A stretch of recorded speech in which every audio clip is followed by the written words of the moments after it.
We're incredibly grateful for your support. Before we begin today's tale, tell us, which city or country are you joining us from? We love connecting with our global audience. Now, let's dive into today's story. Chapter 1, Blind Trust. West and West Blackwood placed the last box on the kitchen counter of their new dream home, a craftsman-style masterpiece nestled in the prestigious Oak Ridge neighborhood. At 42, West had finally achieved what everyone called the American dream.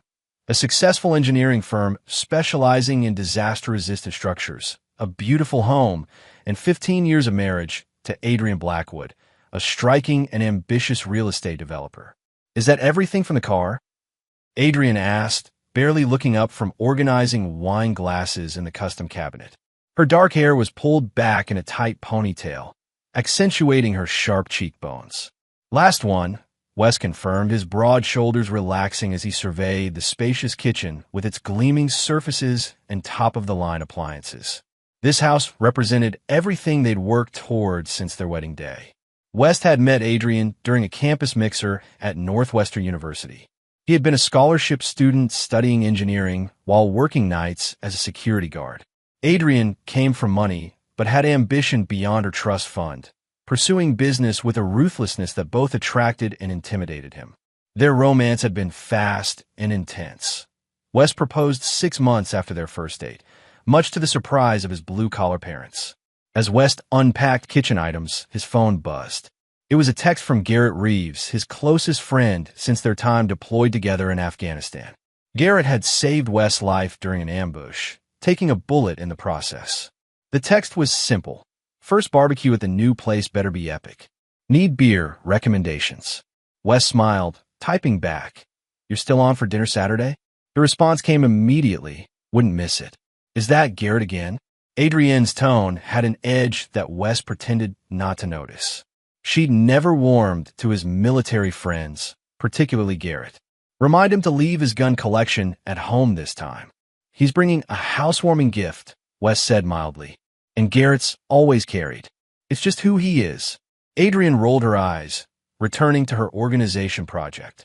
"Just make sure he doesn't tell those horrible war stories again. The Prestons will be here, and Alan's considering investing in my riverfront development." West watched his wife carefully arrange the expensive crystal they'd received as wedding gifts, noting how her manicured hands moved with precise efficiency. Lately, she'd been working longer hours, returning home with her perfume slightly different, her lipstick refreshed. Small details that needled at the back of his mind. That evening, as they christened their new bedroom with champagne, Adrienne's phone chimed repeatedly. She checked it with what seemed like forced casualness. "Everything okay?" West asked, handing her a crystal flute. "Just work.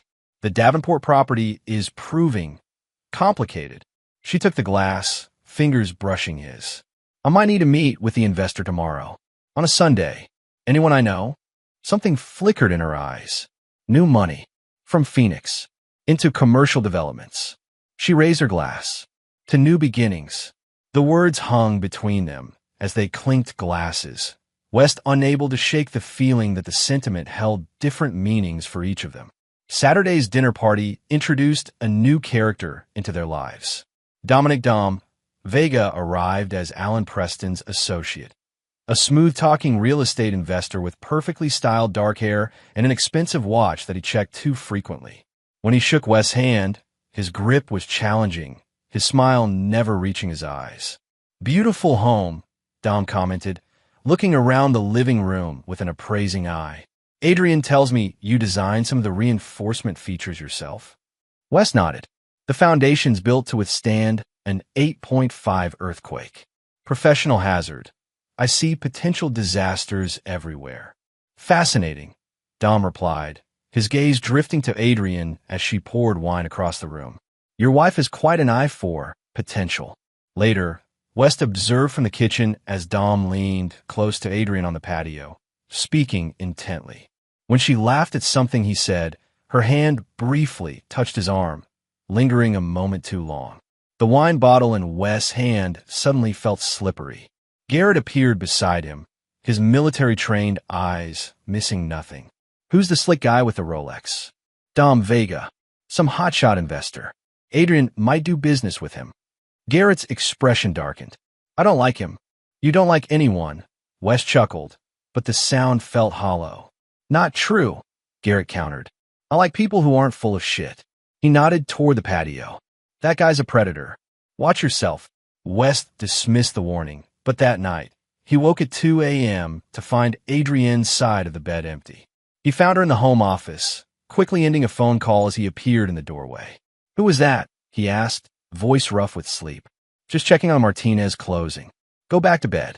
Her smile seemed forced, fingers tapping nervously on the desk. West hesitated, then retreated, missing the relieved exhale that followed his departure.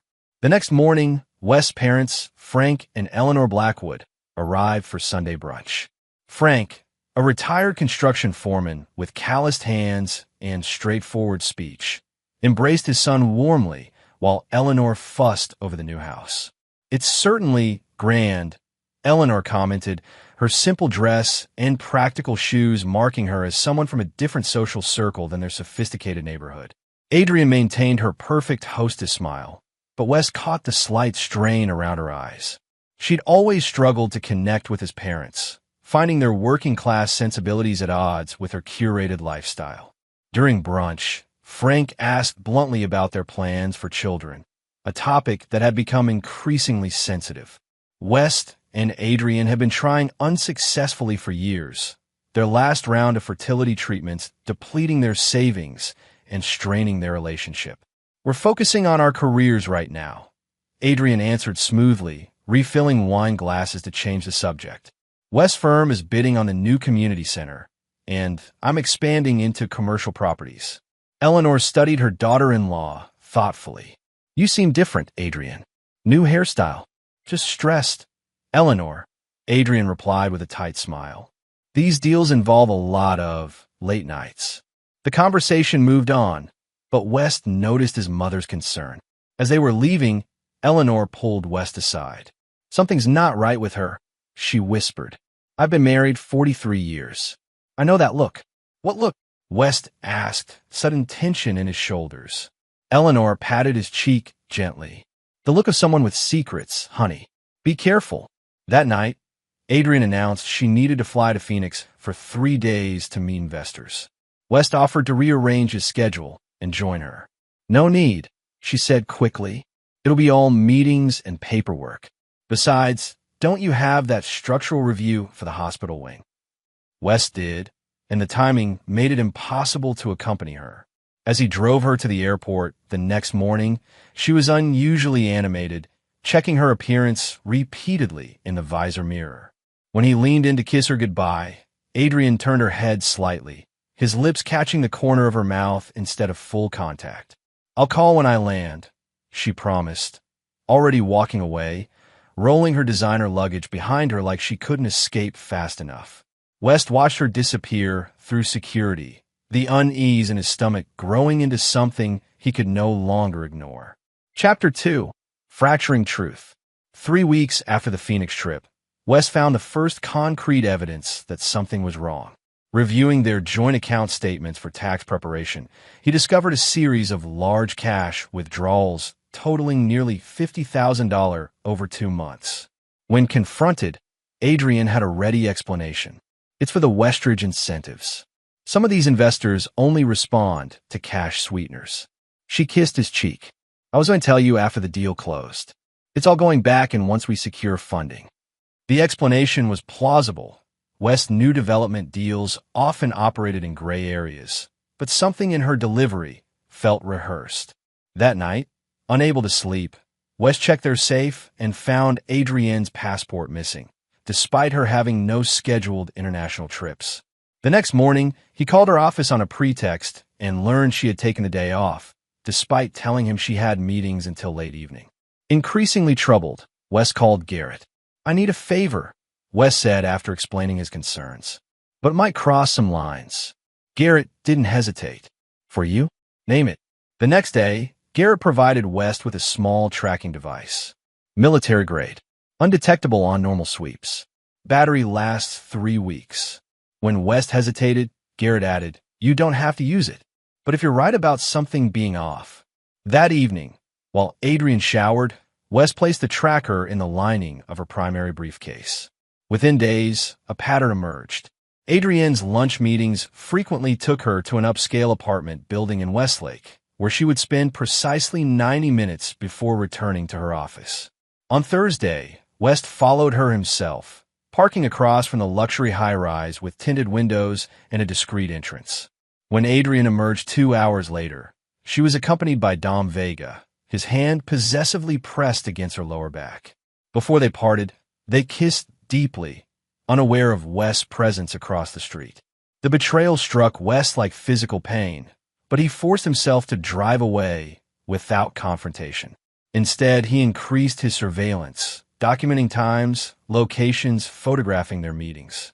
He discovered the affair had been ongoing for at least 6 months, possibly longer. During this period, Adrienne suggested they take a weekend trip to reconnect. "We've both been so busy with work. Let's drive up to Cascade Lodge, just the two of us." Her sudden attention felt calculated now, her affection hollow. West agreed, playing along while secretly backing up his evidence to secure cloud storage and sharing access with Garrett as insurance. The night before their planned trip, while Adrienne slept, West found a burner phone hidden in her gym bag. The messages between her and D painted a sickening picture. "D, is everything set for the weekend?" "A, yes.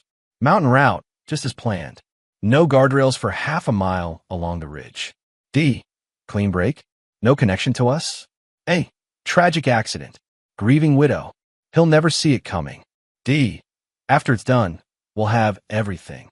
His company, the insurance, all of it. A, and each other. No more hiding."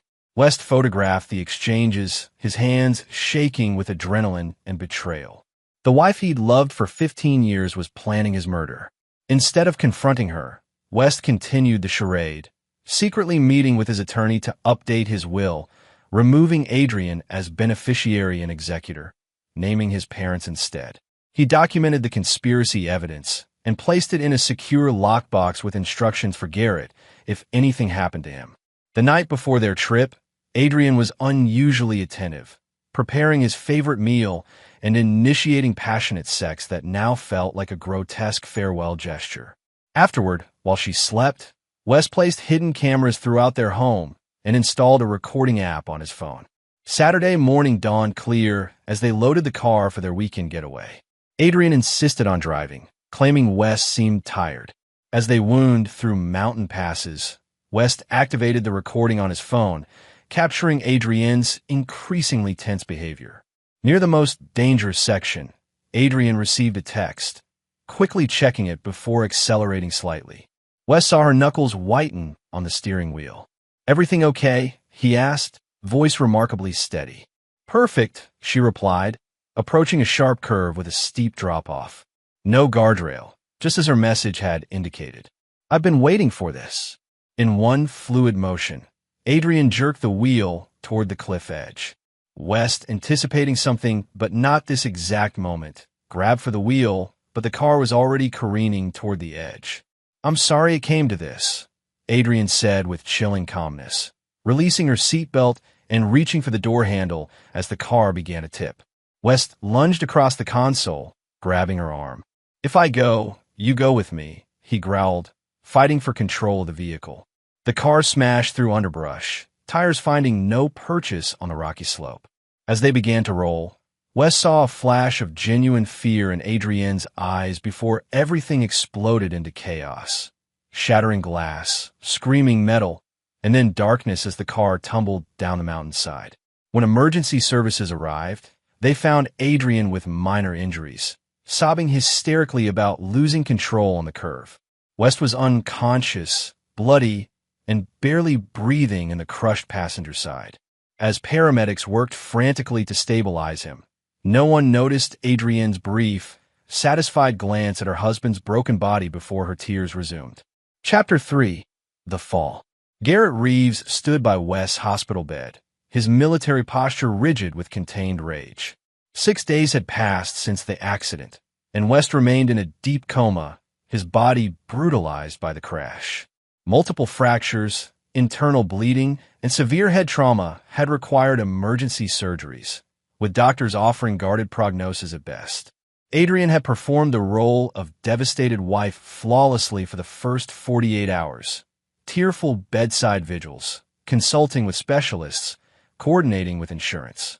But by day 3, her visits shortened dramatically, always coinciding with doctor rounds or nursing shift changes for maximum visibility. Today she hadn't appeared at all, leaving Garrett alone with the rhythmic beeping of machines, keeping his friend alive. He watched West's bruised, swollen face, remembering the secure file link West had sent just 3 days before the crash with the cryptic message: "Insurance, in case my mountain trip takes an unexpected turn." When Garrett accessed the files and saw the evidence West had gathered, his military training immediately kicked in: threat assessment, resource evaluation, strategic planning. He'd been documenting Adrienne's movements since the accident, noting her increasingly frequent meetings with Dom Vega and their poor attempts at discretion. The hospital room door opened, and Adrienne entered, startling slightly at Garrett's presence. "You're still here," she observed, arranging flowers she'd brought before perfunctorily touching West's unresponsive hand. "Always will be," Garrett replied, watching her closely. "Interesting how your grief never seems to smudge your makeup." Her eyes flashed dangerously. "Everyone processes trauma differently. I don't need your judgment on top of possibly losing my husband." Possibly. Garrett noted the word choice. Adrienne's phone chimed, and she checked it automatically. Whatever she read changed her demeanor instantly.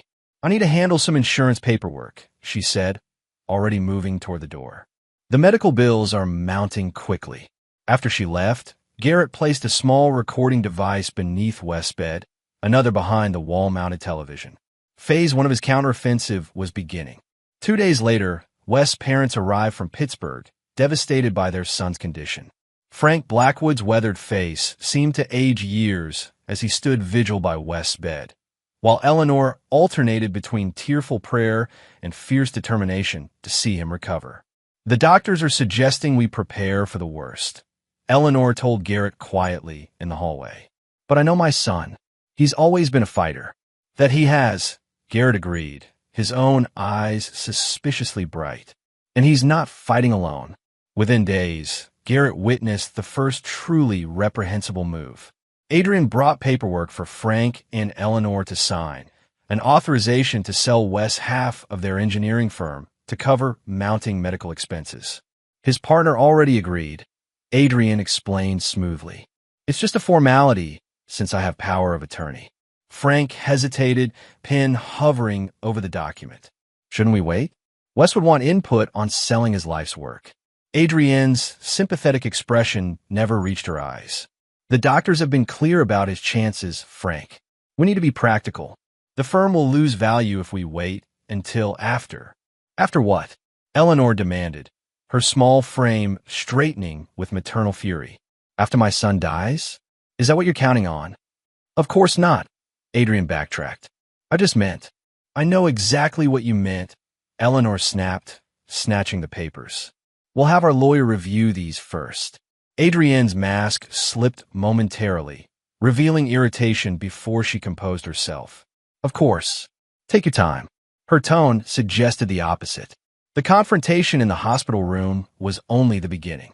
Within weeks, Adrienne had listed their home for sale, claiming the memories would be too painful. She transferred funds from joint accounts into new ones solely in her name. West's vintage car collection, 3 classic American muscle cars he'd painstakingly restored, disappeared from their garage, reportedly sold to cover expenses. During a heated argument about these actions, Garrett's hidden devices captured Adrienne's most damning statement yet. When Eleanor questioned the necessity of selling their family home so quickly, Adrienne finally snapped. "He'll never wake up anyway," she shouted, frustration breaking through her carefully constructed facade. "The neurologists give him less than 5% chance of regaining consciousness. I'm trying to salvage what life I can from this tragedy." Eleanor's response was quiet but severe. "The only tragedy here is that my son ever trusted you." That evening, Garrett found Adrienne and Dom in the hospital parking garage, speaking in hushed tones. "His parents are becoming a problem," Adrienne was saying. "They're blocking the property transfers. Dom touched her cheek in a possessive gesture. They're elderly and upset. They'll exhaust themselves eventually. His smile was predatory. We just need patience. Everything's proceeding as planned. Is it? She hissed. We're 3 months in, and he's still breathing. The doctors said the trauma should have been fatal. Perhaps we should consider helping nature along, Dom suggested quietly. Adrian hesitated only briefly. Let me think about our options. Garrett captured the entire exchange on video, adding it to his growing collection of evidence. The next day, he contacted an old military connection, Special Agent Vivian Holt, FBI Financial Crimes Division, a sharp-minded woman with an impressive conviction record.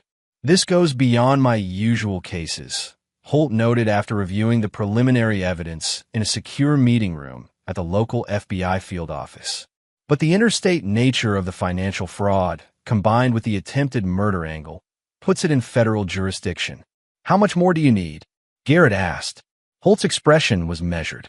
Concrete evidence linking them both to the crash attempt. And we need to follow the money trail completely. These cases are won on paper trails, not just recorded conversations. I can get you inside their new apartment, Garrett offered. Security system schematics, entry protocols. Holt raised an eyebrow. I didn't hear that, and you absolutely should not conduct illegal surveillance. After a pause, she added more quietly, but hypothetically, documentation of their financial planning would be extremely valuable. While this investigation progressed, West remained trapped in darkness. His consciousness floated in a strange limbo, sometimes aware of conversations around him, other times lost in dreamlike memories. He heard his parents' voices, felt their touches, sensed Garrett's steady presence. And occasionally, he perceived Adrienne's briefer visits, her perfume triggering waves of betrayal, even in his semi-conscious state. In his moments of greater awareness, West focused all his mental energy on one goal: recovery. Each neural pathway, each synapse, became a battleground where he fought to reconnect his mind to his body. The doctors noted unusual brain activity, but remained pessimistic about his prospects for meaningful recovery. Then, exactly 5 months after the crash, West's index finger moved in response to his mother's voice. Just a slight twitch, but unmistakable. 3 days later, he squeezed her hand weakly. A week after that, his eyelids fluttered. The medical team was stunned by the rapid progression once it began. Garrett immediately implemented security protocols, ensuring that knowledge of West's improvement remained strictly contained to his parents, 2 trusted nurses, and West's primary doctor, who agreed to medical confidentiality based on concerns about the suspicious circumstances of the accident.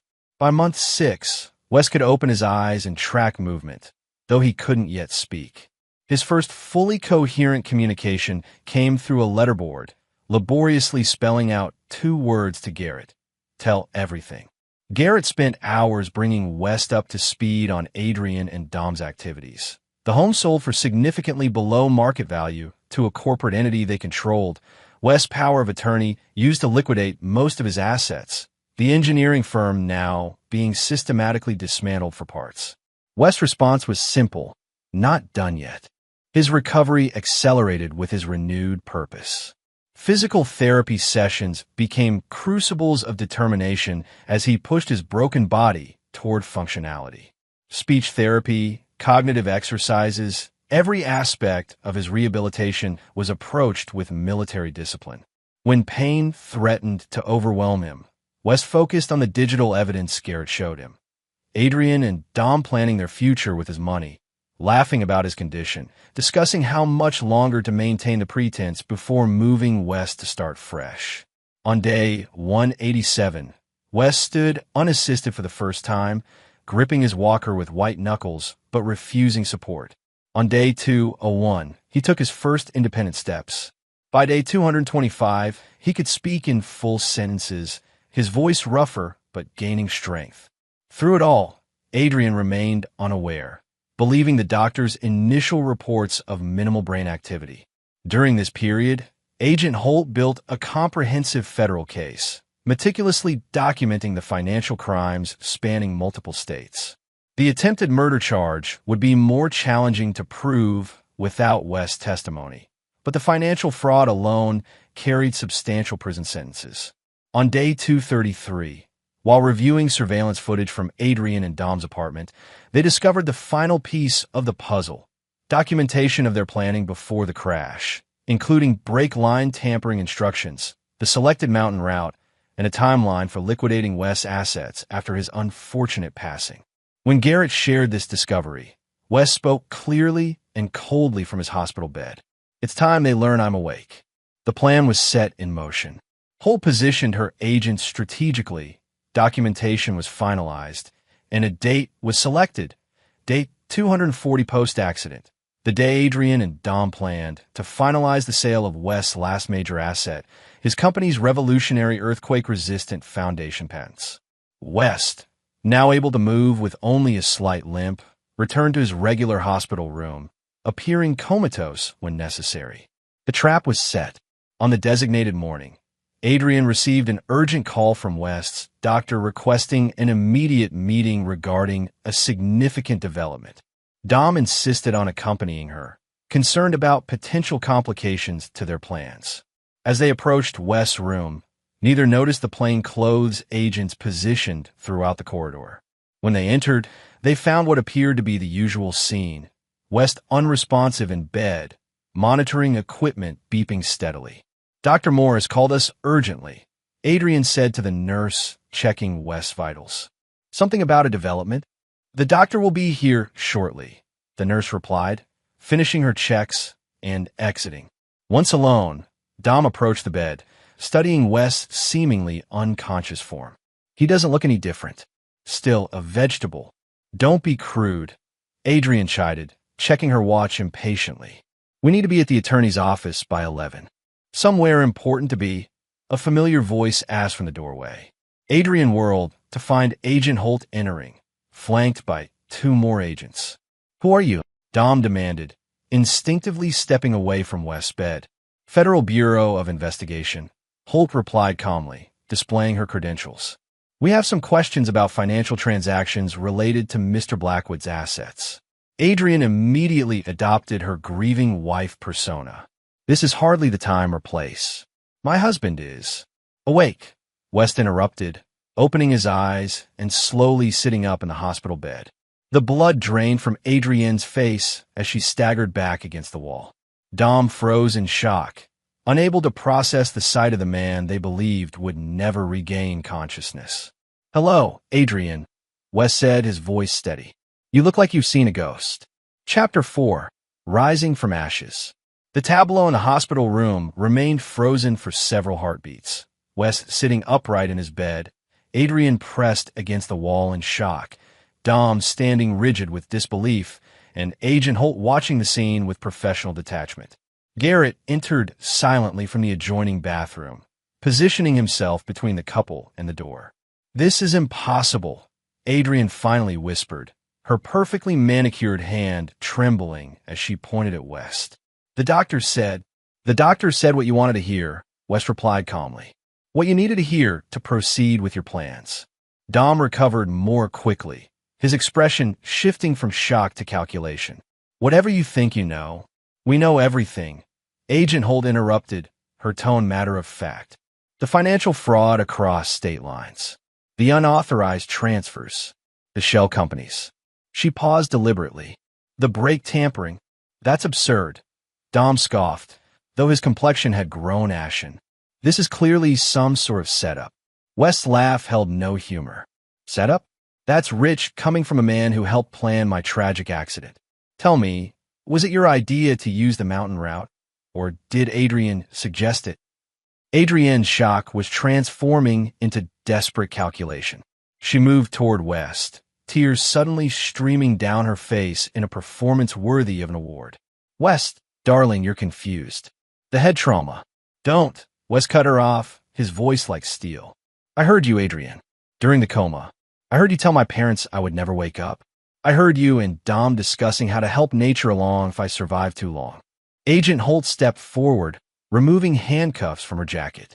"Adrian Blackwood, Dominic Vega, you're under arrest for wire fraud, conspiracy to commit murder, and attempted murder." As the agents began reading their rights, Dom made a desperate lunge toward the door, shoving Garrett aside. He managed 3 steps into the hallway before being tackled by waiting FBI personnel. Adrian remained frozen, staring at West with a mixture of hatred and disbelief. "You've ruined everything," she hissed as an agent secured her wrists behind her back. West held her gaze steadily. "No, Adrian, you did that yourself." As they were led away, Adrian looked back once. "How long?" she demanded. "How long have you been awake?" West's expression remained impassive. "Long enough." After they disappeared down the corridor, West exhaled deeply, his body sagging with the release of tension. His parents entered immediately, Eleanor rushing to embrace her son while Frank stood at the foot of the bed, emotion etched into the lines of his weathered face. "You did it, son," Frank said, voice rough with pride. West closed his eyes briefly. Phase 1 is complete. But this is just the beginning. The media frenzy was immediate and voracious. The story had everything: attempted murder, betrayal, a miraculous recovery, and the dramatic arrest. West's attorney issued a brief statement confirming the arrests and requesting privacy, but the damage to Adrian and Dom's carefully constructed facades was total and irreparable. Within days, evidence of their financial crimes mounted as FBI forensic accountants traced the complex web of transactions designed to strip West of everything he'd built. The millions they diverted, the properties transferred through shell companies, the planned dismantling of his engineering firm, all documented in meticulous detail.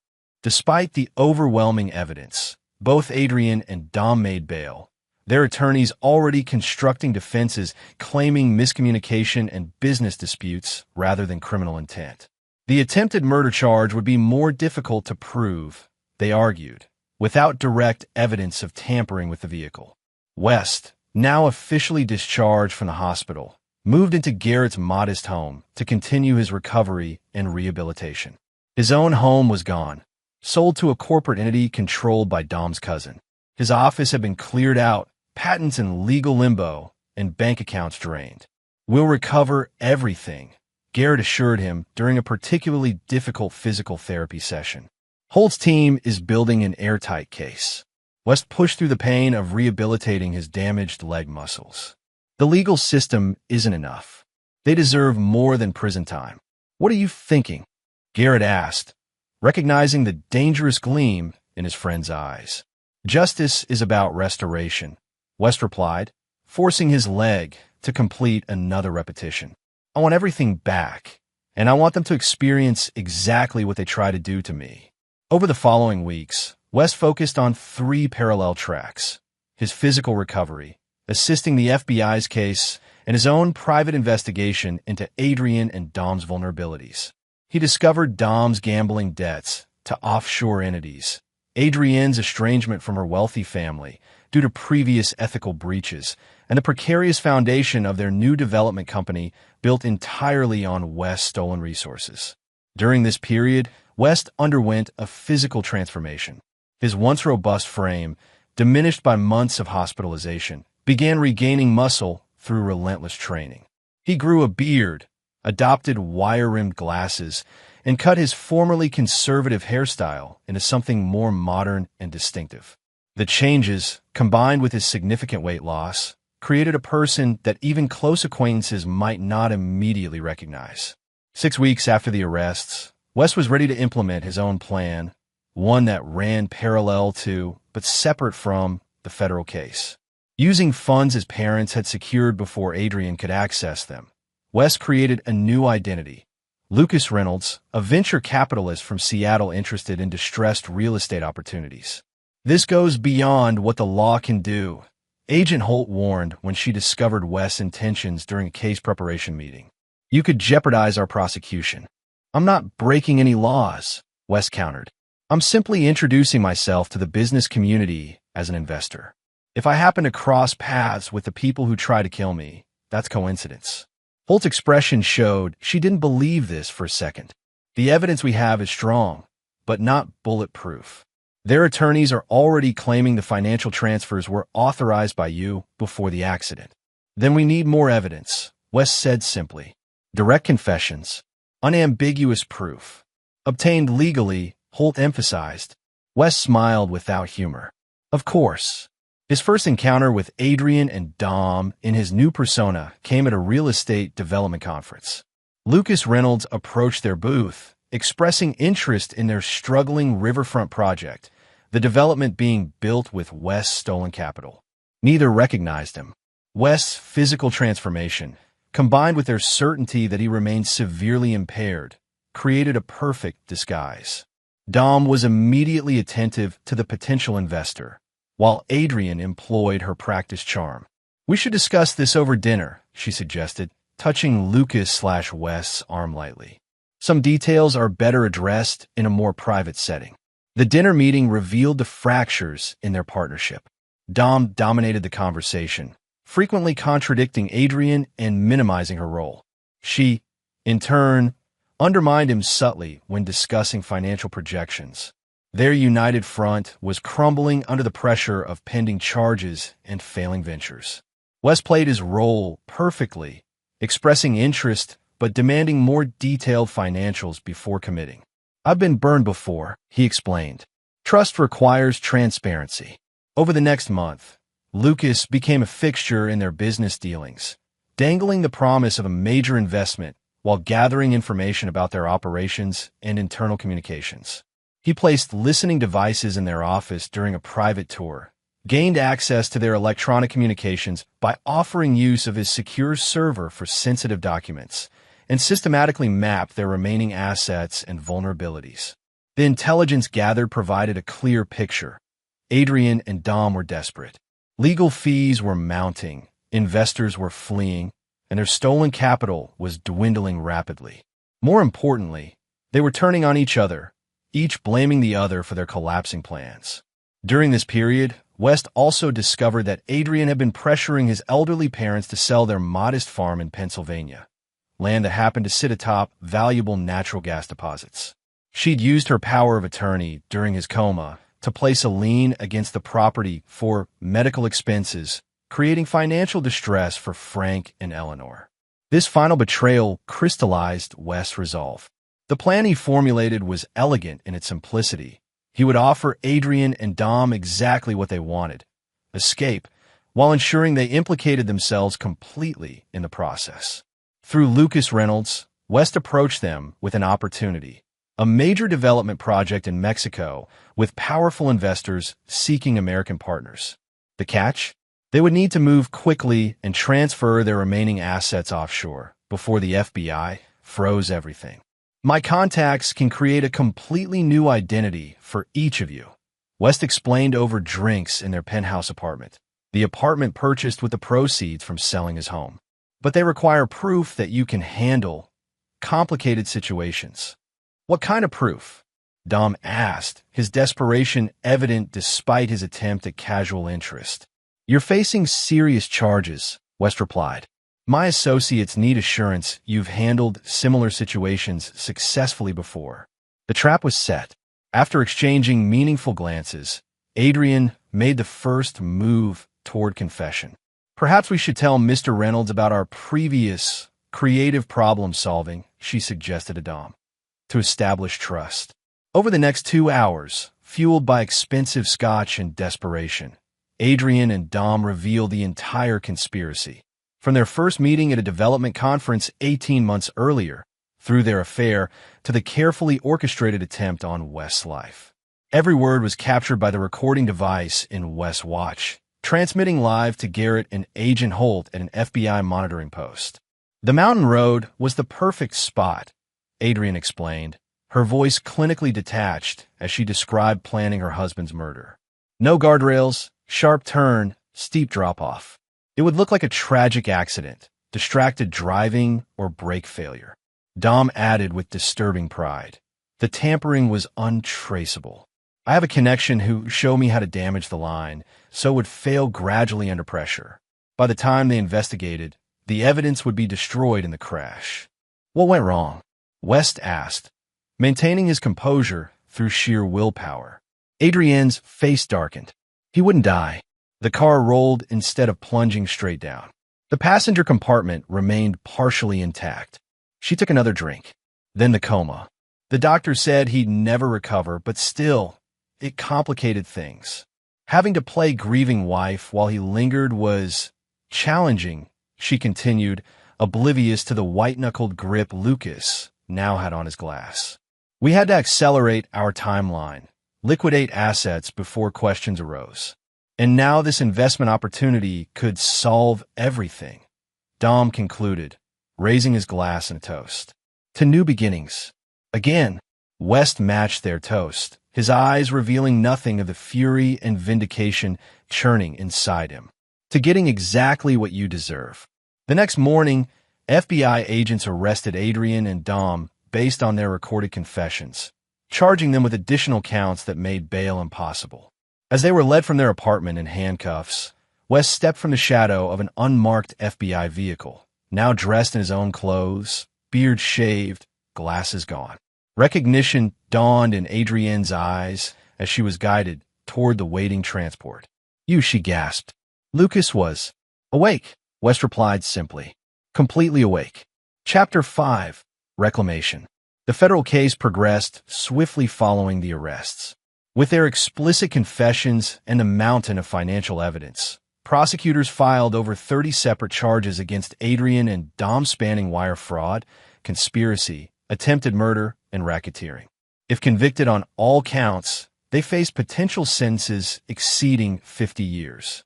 Despite this legal momentum, West faced the daunting task of rebuilding his shattered life. The criminal prosecution wouldn't automatically restore his stolen assets, many of which had been transferred through multiple shell companies or sold to third parties. Civil recovery would require separate legal battles, potentially stretching for years. 3 months after the arrests, West sat in his attorney's office reviewing the damage assessment. Malcolm Kwan, a razor-sharp litigator specializing in complex financial recovery, laid out the stark reality. The good news is we've frozen what remains of their assets, Malcolm explained, gesturing to financial statements spread across his desk. The bad news is they've burned through almost 70% of what they took from you. West studied the documents with a clinical detachment that belied his inner turmoil. His home, of 15 years, sold to Dom's cousin for 60 cents on the dollar. His classic car collection, dispersed to private buyers across 3 states. His company's patents, leveraged against high-interest loans to fund Adrian and Dom's lifestyle. What's our strategy? West asked, his voice steady. Malcolm leaned back in his chair. 2-pronged approach. Criminal restitution through the federal case, which is substantial but limited to what they still have or can be directly traced. Meanwhile, we file civil suits against every entity that received your property through fraudulent transfers. Timeline. Years, Malcolm admitted, even with the criminal convictions supporting our claims. West nodded, having expected this answer. Then we need a 3rd prong. The attorney raised an eyebrow. Which is? Direct negotiation, West replied, with leverage. That evening, West visited Adrian at the detention center where she awaited trial. She entered the visitor's room with practiced dignity despite her prison jumpsuit, her hair still expertly styled, somehow maintaining an illusion of control even in captivity. Her eyes widened slightly, seeing West. The first time they'd been face-to-face since her arrest. She sat opposite him at the small table, composing her features into a neutral expression. I'm surprised you came, she said coolly. I wanted to see you in here, West replied honestly. It helps. Adrienne's mask slipped momentarily, revealing a flash of genuine emotion. Not remorse, but frustrated rage. Enjoying your revenge tour? I hope it's satisfying. It's just beginning, West said. I'm here to offer you a choice.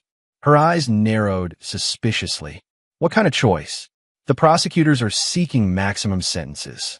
Based on your age, you'll likely die in prison. My attorneys won't save you, West interrupted. Not with the recorded confessions, financial paper trail, and my testimony. Adrian leaned forward slightly. What's your point? I can recommend leniency to the prosecutors. Perhaps reduce your sentence to 10 years instead of 50. Her laugh was brittle. Out of the goodness of your heart. After all this, In exchange for your cooperation in recovering my assets, West clarified. Sign the transfer documents my attorney has prepared, provide authentication for all offshore accounts, and publicly admit your guilt. Adrian studied him, calculating as always. And if I refuse? Then I ensure the prosecutors seek every possible enhancement. You get nothing. You're not as clever as you think, West, she replied coldly. I've already transferred everything of value to places you'll never reach. Whatever recovery you're planning is a fraction of what you lost. West stood to leave. That's where you're wrong, Adrian. I've already begun taking back what's mine. The development company, for instance. He savored the flicker of surprise on her face. Your investors were quite receptive when Lucas Reynolds revealed his true identity and offered to rescue their failing projects. That's impossible. The Riverfront project breaks ground next month under my company's management. Your former partners were surprisingly eager to distance themselves from accused murderers. Adrienne's composure cracked further. You're bluffing. Consider my offer, West concluded, turning to leave. You have 48 hours. After that, I stop being generous. As he walked away, Adrian called after him. It wasn't all a lie, you know. I did love you once. West paused, but didn't turn around.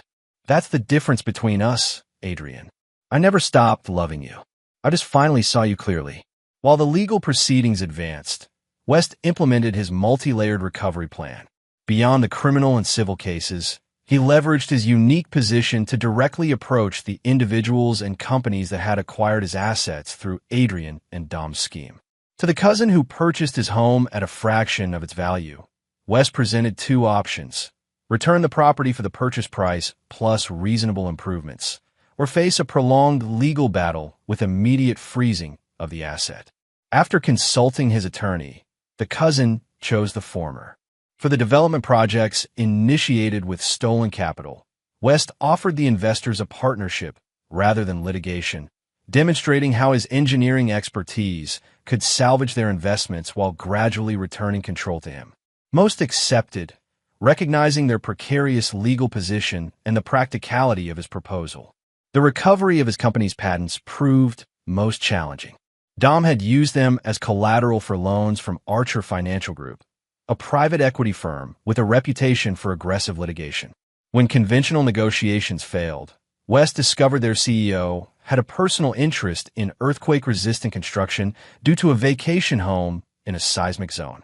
West approached him directly with an innovative application of his technology specifically suited to the CEO's property, offered as part of a settlement. Smart move, Agent Holt commented when West explained this approach during a trial preparation meeting. Though I'm still concerned about your direct involvement with witnesses. Everything's above board, West assured her. I'm simply reclaiming what's mine through negotiation rather than courts. And what about Dom's continued silence? She pressed. Adrienne's at least talking plea deals, but he's refusing to cooperate. West's expression hardened. He'll break. He doesn't have Adrienne's discipline. The catalyst came from an unexpected source. During pretrial discovery, prosecutors uncovered evidence that Dom had secretly recorded conversations with Adrian discussing contingency plans that excluded him, essentially setting him up as the primary culprit if their scheme collapsed. When confronted with these recordings, Dom's loyalty evaporated. He offered comprehensive testimony against Adrian in exchange for a reduced sentence, providing details that even the FBI's thorough investigation had missed, including the location of additional offshore accounts containing nearly $2 million of West's money. With both defendants now cooperating and providing evidence against each other, the prosecution's case became virtually unassailable. Rather than risk trial, Adrian accepted a plea agreement for 20 years with possibility of parole after 12, while Dom received 16 years with potential parole after 8. On the day of sentencing, West sat in the courtroom surrounded by supporters, his parents, Garrett, Agent Holt, and several colleagues from his recovering business. When given opportunity to address the court, he spoke briefly but powerfully. These individuals didn't just attempt to take my life. They tried to erase everything I'd built, everything I valued. They betrayed not only me, but everyone who depended on me, employees, clients, family. Their actions remind us that sometimes the greatest danger comes from those we trust most completely. As Adrian was led away in handcuffs, she locked eyes with West one final time. In that moment, he saw something he never expected, a flicker of genuine remorse, quickly replaced by her practiced mask of indifference. Outside the courthouse, reporters clamored for statements. West declined extensive comments, simply stating, "Today is about justice, not vengeance. Now I can focus on rebuilding." That rebuilding accelerated over the following months. West recovered approximately 60% of his financial assets through the combined criminal restitution, civil settlements, and direct negotiations. His home was restored to him, though he chose to sell it rather than live among memories of betrayal. His engineering firm, while diminished, secured several prestigious contracts that would eventually restore its industry position. Throughout this period, West maintained his rigorous physical rehabilitation, transforming his body from its post-coma weakness into something stronger than before. The physical discipline provided focus during the emotional turbulence of recovery, each milestone in strength matching a milestone in reclaiming his life. At Garrett's encouragement, West also began speaking to support groups for victims of intimate partner violence and financial exploitation, sharing his experience as both warning and inspiration. These sessions proved unexpectedly therapeutic, connecting him with others who understood the unique trauma of betrayal by those closest to them. 9 months after the sentencing, West visited his parents' farm in Pennsylvania, now secure from Adrienne's attempts to force its sale. As he helped his father repair the barn roof, Frank broached a subject they'd carefully avoided. "You've done remarkable things, son. Recovered almost everything." "Not everything," West acknowledged, driving a nail with perhaps more force than necessary. Frank paused his work, wiping sweat from his brow. "You haven't talked about what comes next." After the recovery, West continued working, avoiding his father's gaze. "There's still more to do." "There always will be," Frank said gently. "But at some point, you need to decide if you're living or just surviving." That evening, sitting on the farmhouse porch with his parents, West found himself describing a new architectural concept he'd been developing. Homes designed specifically for rehabilitation patients, incorporating innovative features to support recovery while maintaining aesthetic appeal. "I've been thinking about land near the rehabilitation center," he explained, animation entering his voice for the first time in months. "Creating a small community for people transitioning from hospital to independent living." Eleanor exchanged a meaningful glance with Frank before asking, "When would you start?" West hesitated, then smiled slightly. "I already have preliminary drawings." As he unfurled the blueprints, explaining his vision with growing enthusiasm, West felt something shift inside him. Not forgiveness or forgetting, but the first tentative steps toward a future defined by creation rather than recovery, by possibility rather than loss. Later that night, reviewing case updates from Malcolm, West discovered that Adrian had begun addiction counseling in prison, seemingly confronting the choices that had led to her downfall. The information triggered complex emotions, not sympathy exactly, but acknowledgement of the human tragedy underlying the criminal acts. He closed the file and instead opened his design software, losing himself in the work of creation until dawn broke over the farm. When Eleanor found him asleep at the table, surrounded by drawings and calculations, she covered him with a blanket without waking him, recognizing that her son was, finally, building something new. Chapter 6: Foundations. 14 months after Adrian and Dom began serving their sentences, West stood on a windswept plot of land overlooking Madrona Bay, watching as surveyors marked boundaries for what would become Restoration Point, his innovative residential community for rehabilitation patients. Beside him, Dr. Lillian Park, the neurologist who had overseen his recovery, reviewed the architectural renderings with professional interest. "The adaptive features are remarkable," she noted, scrolling through detailed plans on a tablet. "Particularly the transition elements that can be modified as patients regain function." West nodded, pointing toward the southern edge of the property. "Each residence will have 3 configuration stages: full support, partial assistance, and independent living. Patients won't need to relocate as they recover. Their homes evolve with them. Revolutionary, Dr. Park stated simply. How soon can you break ground? Final permits should arrive next week. Construction begins immediately after. As they discussed implementation details, West's phone buzzed with a notification from Malcolm Kwan. The message was brief but significant. Judge-approved final asset recovery. Offshore account transfers complete. Recovery phase officially concluded. West pocketed the phone without commenting, but felt a weight lift that he hadn't realized he still carried. The legal battles that had consumed much of his focus for nearly 2 years were finally complete. The financial recovery wasn't total. Some assets had been irretrievably lost in Adrian and Dom's spending spree, but it was substantial enough to fund both his rebuilt business and this new venture. Everything all right? Dr. Park asked, noting his momentary distraction. Perfect timing, actually, West replied. That was confirmation we're fully funded through completion. That evening, West hosted a small gathering at his new home, a modernist structure he'd designed himself on the opposite side of the city from his former residence. The guests included Garrett and his recent fiancée Monica, Agent Holt, now a personal friend, Dr. Park, and Malcolm Kwan, all of whom had played crucial roles in West's recovery journey. As they enjoyed dinner on the cantilevered deck overlooking Lake Union, the conversation remained deliberately focused on the future rather than the past.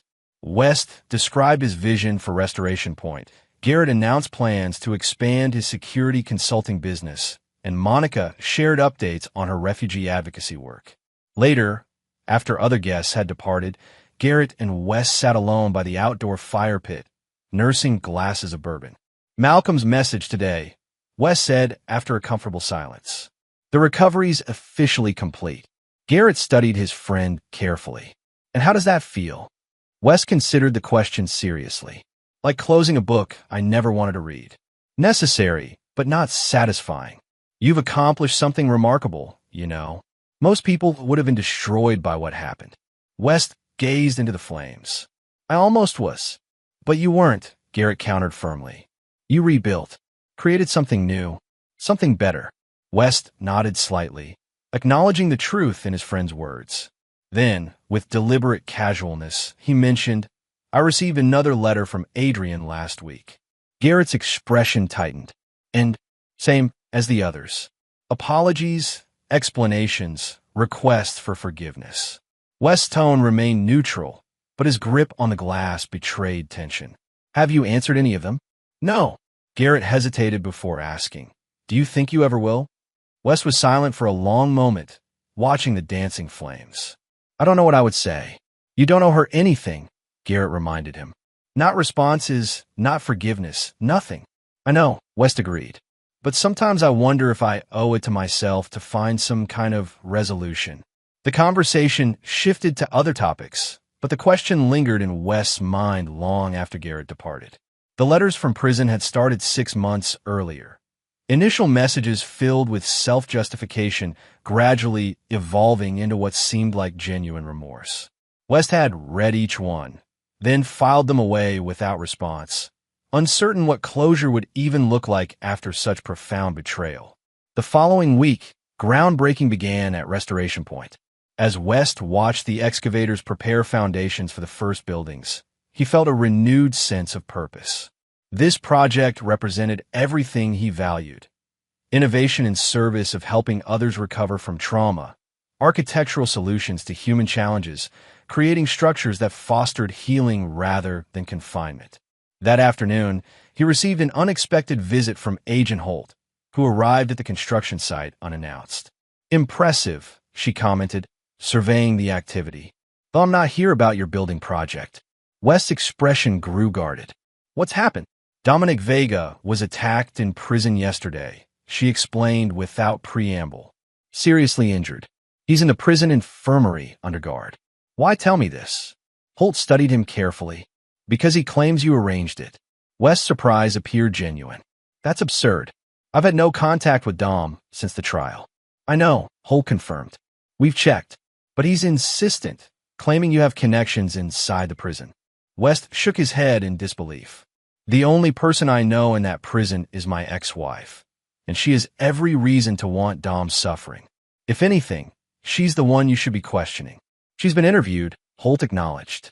Claims complete ignorance, though her cellmate reports she seemed unsurprised by the news. Wes turned back to watch the construction. So why are you really here, Vivian? You know I had nothing to do with this. Holt sighed. 2 reasons. First, professional courtesy. You should know Dom's making accusations. Second, she hesitated. I'm concerned about you. Me?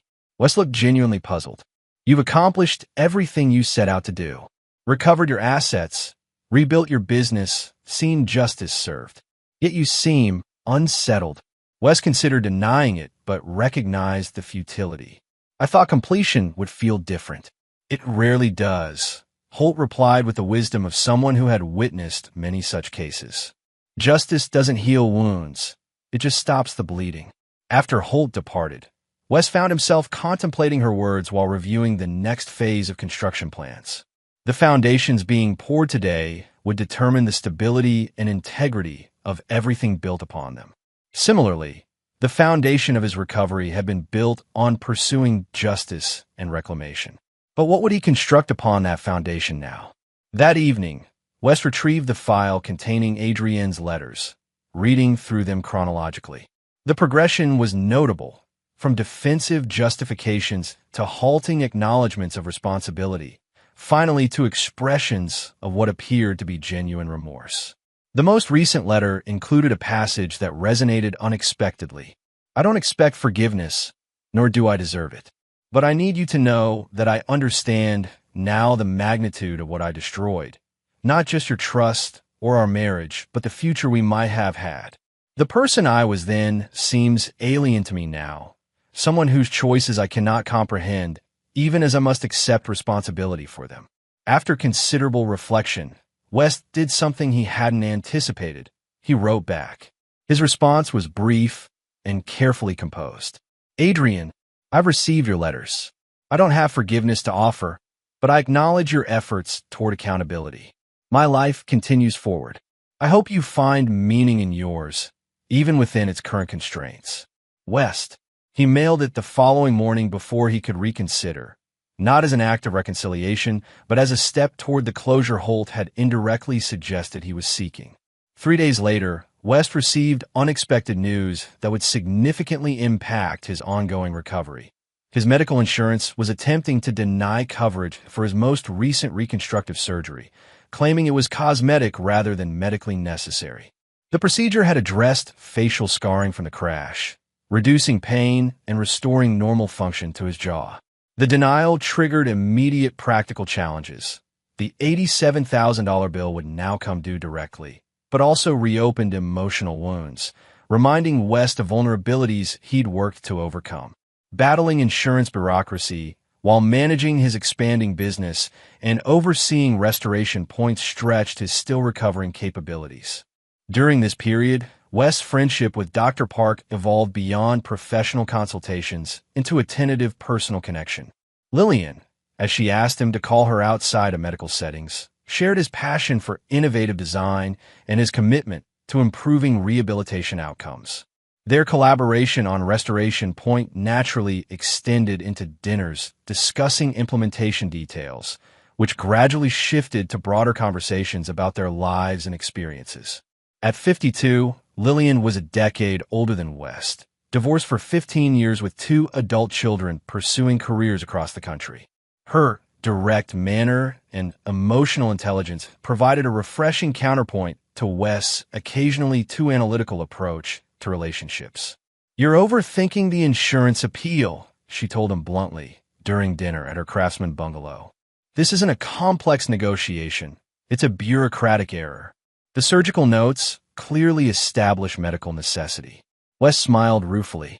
"I've spent so long fighting complicated battles that I sometimes miss the simple solutions." "Understandable," Lillian acknowledged, refilling their wine glasses. "But recovery isn't just about regaining what was lost. It's about adapting how you approach new challenges." Her insight proved correct. When West refocused his insurance appeal on the straightforward medical evidence rather than complex legal arguments, the denial was reversed within weeks. This period also brought renewed contact with his former colleagues and employees. As West's engineering firm regained industry standing, several key team members who had departed during Adrienne's dismantling of the company expressed interest in returning. These reunions proved surprisingly emotional, each representing another strand rewoven into the fabric of his professional identity. Construction at Restoration Point progressed rapidly, the innovative designs attracting attention from medical communities nationwide. 6 months into development, West received an invitation to present the concept at a major healthcare architecture conference in Chicago. The presentation was a professional triumph, generating interest from potential partners and investors. However, the true significance of the trip came afterwards, when West visited the rehabilitation center where he had spent weeks relearning basic functions after emerging from his coma. Walking through those hallways, now as a successful architect rather than a broken patient, provided a profound perspective shift. West realized how completely his identity had transformed since those darkest days. He was no longer defined by what had been done to him, but by what he had created from the aftermath. This realization catalyzed a decision he'd been contemplating for months. Upon returning home, West filed paperwork to legally change his name from Weston Blackwood to West Blackwood, formally adopting the shortened version he'd always used casually. The change was subtle but meaningful, representing both continuity with his past and a deliberate evolution beyond it. When asked by friends about the decision, West explained simply, Weston was married to Adrienne. West is building Restoration Point. As the first buildings at Restoration Point neared completion, West received another letter from prison, this one from Dom, not Adrienne. Unlike her missives of remorse, Dom's letter contained only accusations and threats, blaming West for his prison assault and promising retribution upon release.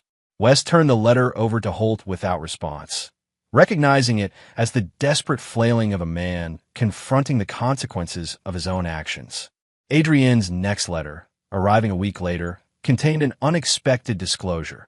She had been providing information to prison authorities about Dom's ongoing criminal activities from behind bars, including his attempts to intimidate witnesses in other cases. Her cooperation had resulted in additional charges that would likely extend his sentence significantly. I don't expect this to matter to you, she wrote, but I wanted you to know that I'm trying to prevent any further harm he might cause, to you or anyone else. West shared this information with Holt, who confirmed its accuracy. She's been surprisingly helpful, Holt acknowledged. The cynic in me sees calculation, cooperation for potential early parole, but her assistance appears genuine. This development coincided with a significant milestone at Restoration Point, the completion of the first residential unit. As West conducted the final inspection, accompanied by Lillian and the project manager, he experienced an unexpected surge of emotion seeing the theoretical concepts manifested in physical reality. Each adaptive feature, from the adjustable countertops to the seamlessly integrated support systems, represented his response to trauma. Where Adrienne and Dom had sought to destroy, he had created. Where they had betrayed, he had built something trustworthy. That evening, West hosted a small gathering at the completed unit, inviting the core team who had brought Restoration Point from concept to reality. As they celebrated with champagne in the innovative space, Garrett raised a toast to foundations strong enough to build a future on. The words resonated deeply with West as he looked around at what he'd created. Not just the physical structure, but the network of relationships and purpose he'd constructed from the wreckage of betrayal. Later, as guests departed, Lillian remained behind, helping West gather empty glasses. Their movements in the kitchen space had developed an easy synchronicity over months of collaboration. You seem different tonight, she observed. More present. West considered this. I think I finally understand something I've been struggling with. For the longest time, I've been rebuilding what was destroyed, my business, my finances, my physical health. But Restoration Point isn't about rebuilding. It's about creating something entirely new. Lillian nodded. From trauma to innovation. It's a powerful journey. Not one I would have chosen, West acknowledged. but I'm starting to appreciate where it's led. Their conversation continued on the terrace overlooking the bay, the evening stretching into comfortable dialogue about future phases of the project, potential applications of the adaptive design principles, and eventually more personal reflections on their individual paths to this moment. When Lillian finally prepared to leave, she paused at the door. The first patients arrive next month. Are you ready? Wes smiled, a genuine expression that reached his eyes fully for perhaps the first time since his awakening. I think I finally am. Chapter 7. Echoes and Aftershocks. On a crisp October morning, exactly 3 years after the crash that was meant to end his life, Wes stood on the central plaza of the completed Restoration Point campus, watching as the first residents moved into their adaptive homes. The moment represented both culmination and beginning, the realization of his vision and the start of its actual purpose. Morgan Chun, a 34-year-old former professional dancer recovering from a spinal injury, wheeled herself along the gently sloping path toward Unit 7, accompanied by her wife and their young daughter. West had designed this particular unit with feedback from Morgan during her rehabilitation, incorporating specific features to support her professional background while accommodating her current limitations. It's exactly as we discussed. Morgan marveled as she explored the space, testing the adjustable features. The dance studio space. I never thought I'd have something like this again. West observed quietly from the doorway, sensing the significance of the moment for her family. This was why he had created Restoration Point, not merely as his personal recovery project, but as a genuine solution for others navigating their own rebuilding processes. Similar scenes unfolded across the campus as 7 initial residents took possession of their new homes. Each unit, while sharing core adaptive principles, had been customized to address specific recovery needs, from traumatic brain injuries to combat wounds to stroke rehabilitation. That evening, West hosted a welcome reception in the community center, where residents and their families mingled with the design team, medical advisors, and key investors. The atmosphere was celebratory but purposeful, focused on the community's mission rather than its architectural achievements. Lillian Park, now officially the medical director for Restoration Point, joined West as he surveyed the gathering. Their professional collaboration had gradually evolved into a more personal relationship, characterized by mutual respect and deepening affection. "You've created something extraordinary," she observed, watching Morgan demonstrate to other residents how her kitchen counters could be adjusted as her standing tolerance improved. "We created it," Wes corrected gently. "Your insights shaped every medical aspect of the design." Lillian smiled, accepting the acknowledgement. True partnership, something neither of us expected to find at this stage of life. Their quiet moment was interrupted by Wes' phone buzzing with a notification. He checked it quickly, his expression shifting subtly. "Everything all right?" Lillian asked. "Just an update from Malcolm," Wes replied, returning the phone to his pocket. "Nothing urgent." Later that night, after the reception concluded, Wes sat alone in his office reviewing the message more carefully. Malcolm had forwarded a court notification. Adrian had a parole hearing scheduled in 3 months, having served 4 years of her 20-year sentence. Her eligibility for early consideration stemmed from a combination of factors: exemplary behavior, extensive cooperation with authorities on other cases, completion of multiple rehabilitation programs, and significant restitution payment from her personal assets discovered during the continued financial investigation.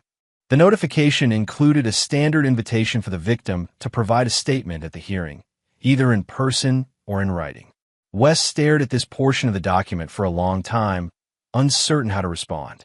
The milestone he'd celebrated today, the completion and opening of Restoration Point, had felt like the closing of a chapter, a final transition from recovery to new creation. The parole notification threatened to reopen wounds he'd worked diligently to heal. West was still contemplating this development the following afternoon when he received an unexpected visitor at his on-site office. Agent Vivian Holt, now promoted to supervisory status within the FBI's Financial Crimes Division, arrived unannounced, her expression serious. "This is a professional visit," she clarified after brief greetings. "There's a situation you need to be aware of." West led her to his private office, concern evident in his posture.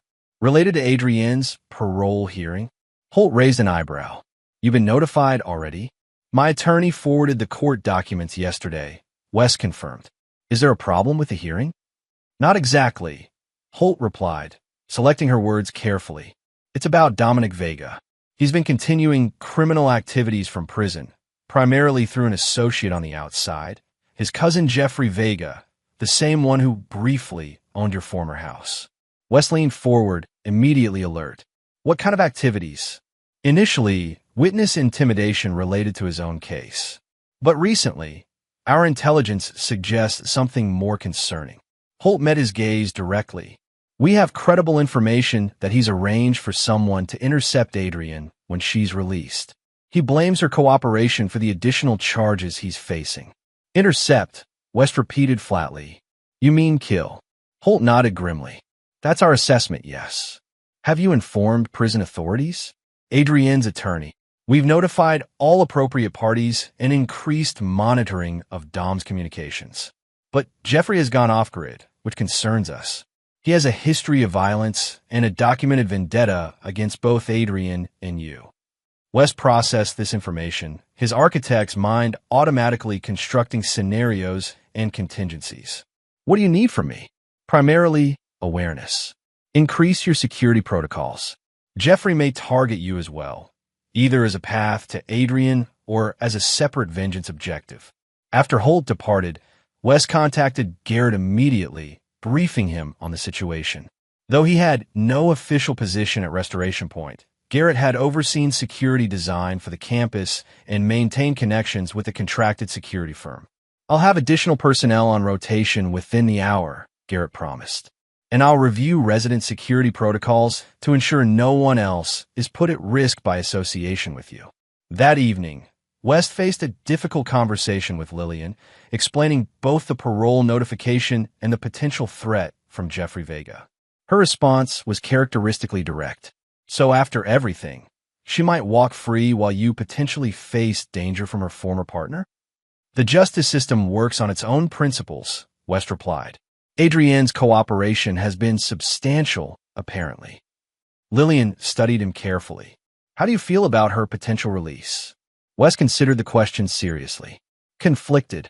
The rational part of me recognizes her sentence was appropriate for her cooperation. But emotionally, he shook his head. I don't know. And the parole statement? Will you provide one? I haven't decided. Lillian covered his hand with hers.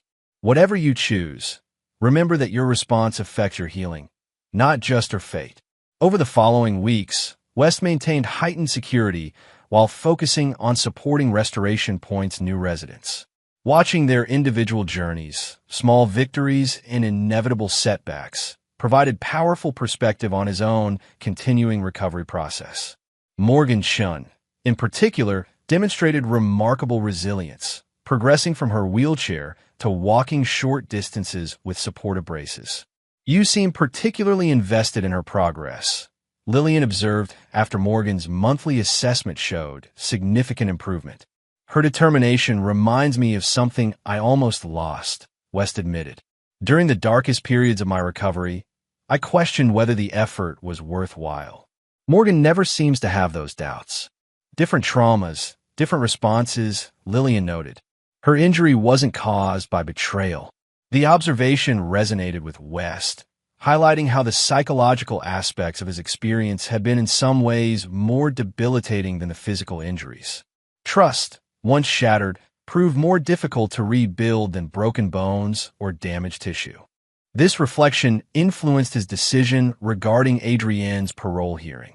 After considerable deliberation, West composed a written statement that neither opposed nor supported her release, instead focusing on the factual impact of her actions and his ongoing recovery process. The document was clinical rather than emotional, describing the financial, physical, and psychological consequences of the attempted murder without suggesting what the parole board should decide. His final paragraph read simply, I have rebuilt my life following these events and continue to move forward. Whatever the board determines regarding Adrienne Blackwood's parole, I am committed to focusing on my current projects and future goals rather than past traumas. 2 days after submitting this statement, West received alarming news. Jeffrey Vega had been spotted in the vicinity of Restoration Point, photographing the campus from various vantage points. The security team increased patrols immediately, and Garrett arranged for temporary protective details for West and other potential targets. The threat materialized sooner than anticipated. While returning from supply run to a local architectural salvage yard, West noticed a vehicle following his truck, a nondescript sedan maintaining consistent distance through multiple turns. Drawing on security protocols Garrett had established, West diverted to a predetermined safe location, a police station, rather than leading the tail to Restoration Point or his private residence. As he pulled into the station parking lot, the sedan accelerated suddenly, drawing alongside his truck. West glimpsed Jeffrey Vega in the driver's seat, expression twisted with hatred, before the man gestured threateningly and sped away. This encounter elevated the situation from theoretical to immediate danger. FBI surveillance confirmed Jeffrey had rented a small apartment near Restoration Point using a false identity, suggesting he planned sustained surveillance or possibly an attack. Agent Holt recommended West temporarily relocate, but he refused. "I won't be driven from my own creation by another Vega," he stated firmly. "Increase security, set whatever traps necessary, but I'm staying visible." Garrett argued strenuously against this approach. "This isn't about pride or standing ground, West. Jeffrey's unstable and has proven access to weapons." "Exactly why hiding won't solve the problem," West countered. "He'll simply wait me out or, worse, target someone close to me. Better to draw him out under controlled circumstances." The strategy was risky but ultimately effective. 3 days later, Jeffrey attempted to breach campus security during evening hours, scaling the perimeter fence near West's private residence. The intrusion triggered multiple alarms, and prepositioned security personnel intercepted him before he reached the building. Though armed with a handgun, Jeffrey surrendered when confronted by overwhelming force. His subsequent arrest on multiple charges, including criminal stalking and attempted assault, effectively neutralized the immediate threat. During interrogation, he confirmed Dom had orchestrated the plan from prison, providing detailed instructions and financial support through an elaborate communication network. This evidence resulted in Dom's transfer to a higher security facility and additional charges that would effectively ensure he serve his full sentence without possibility of early release. The conspiracy also impacted Adrienne's upcoming parole hearing, though not in the way West might have expected. 2 weeks before the scheduled hearing, West received a letter from Adrienne's attorney requesting a private meeting. Curious but cautious, West agreed to meet at Malcolm's office with both attorneys present. Lisa Nakamura, Adrienne's counsel, was forthright during the discussion. "My client has instructed me to withdraw her parole application," she explained. "She believes appearing before the board would unnecessarily re-traumatize Mr. Blackwood and potentially endanger him further through association with her case." West studied the attorney carefully. "This seems contrary to her self-interest. Adrienne has been working extensively with a trauma specialist these past 4 years," Nakamura replied. "Her perspective has evolved significantly. She specifically asked me to inform you that she will serve her full sentence, or at minimum 10 years, before seeking any form of early release." "And she expects what in return?" Malcolm asked skeptically. "Nothing," Nakamura stated simply. "This isn't a negotiation. It's a unilateral decision she's already implemented." The hearing has been canceled. After she departed, Malcolm turned to West with raised eyebrows. "Unexpected. Do you believe her?" West considered the question. The strategic move would be proceeding with the hearing. Withdrawing gains are nothing tangible. "Unless she's playing a longer game," Malcolm suggested. "Perhaps," West acknowledged. "Or perhaps she's actually changed. Either way, it offers a respite I wasn't anticipating." This development coincided with a significant milestone at Restoration Point, the completion of the second residential phase, doubling the community's capacity. The expanded campus now included specialized facilities for various therapy modalities and a research center studying adaptive architecture's impact on rehabilitation outcomes. At the dedication ceremony for the new buildings, West found himself reflecting on the contrasting trajectories represented by this moment. The community he'd built flourishing while the conspiracy that nearly killed him continued collapsing under its own weight. The irony wasn't lost on him that Restoration Point's success stemmed directly from the trauma Adrian and Dom had inflicted. Following the ceremony, Lillian joined West on the observation deck overlooking the campus, their relationship now openly acknowledged within the community. As they watched residents navigating the thoughtfully designed spaces, Lillian broached the subject they'd been avoiding. Adrian withdrawing her parole application. What does that mean for your closure process? Wes considered this carefully. I've been asking myself the same question. For years, I measured recovery through tangible metrics: physical healing, financial restoration, professional rebuilding. But the emotional aspects have been more elusive. And now, I think I've been waiting for some definitive moment of resolution that may never come, West admitted. Maybe genuine recovery isn't about perfect closure, but about building something meaningful despite the open questions. Lillian nodded thoughtfully. The residents here would certainly understand that perspective. Most will never return to their pre-injury states, but they're creating fulfilling lives within new parameters. The conversation marked a subtle but significant shift in West's approach to his ongoing recovery, from seeking complete resolution to embracing purposeful adaptation. This philosophy influenced his decision regarding a prestigious architectural award nomination he'd received for Restoration Point's innovative design. Rather than accepting personal recognition, West restructured the submission to credit the collaborative team, including rehabilitation specialists, former patients who had provided crucial feedback, and the construction crews who had implemented the challenging designs. This approach reflected his evolving understanding that true healing came through connection rather than individual achievement. As Restoration Point's first anniversary approached, West found himself reflecting on everything that had transpired since his awakening in the hospital room. The journey from victim to survivor to creator had transformed him in ways he was still discovering, reshaping his perspectives on justice, recovery, and purpose. On the evening before the anniversary celebration, West visited the site of the crash for the first time since the accident. The mountain road had been improved with guardrails, and few physical traces remained of the violent incident that had altered his life trajectory. Standing at the overlook, gazing down the steep slope where the car had tumbled, West experienced not the expected surge of traumatic memory, but a profound sense of distance, as though the events had happened to someone else or in another lifetime. The realization wasn't about forgetting or minimizing what had occurred, but about recognizing how completely he had evolved beyond that moment of intended destruction. As sunset painted the western sky in brilliant hues, West took a small metal container from his pocket, containing the wedding ring he had continued wearing during his coma, the symbol of vows Adrian had so thoroughly betrayed. After a moment's contemplation, he opened the container and let the ring fall into the canyon below, not as a dramatic gesture, but as a quiet acknowledgement that some attachments could finally be released. On the drive back to Restoration Point, West's phone rang with an unexpected caller. Agent Holt with news that would reshape his understanding once again.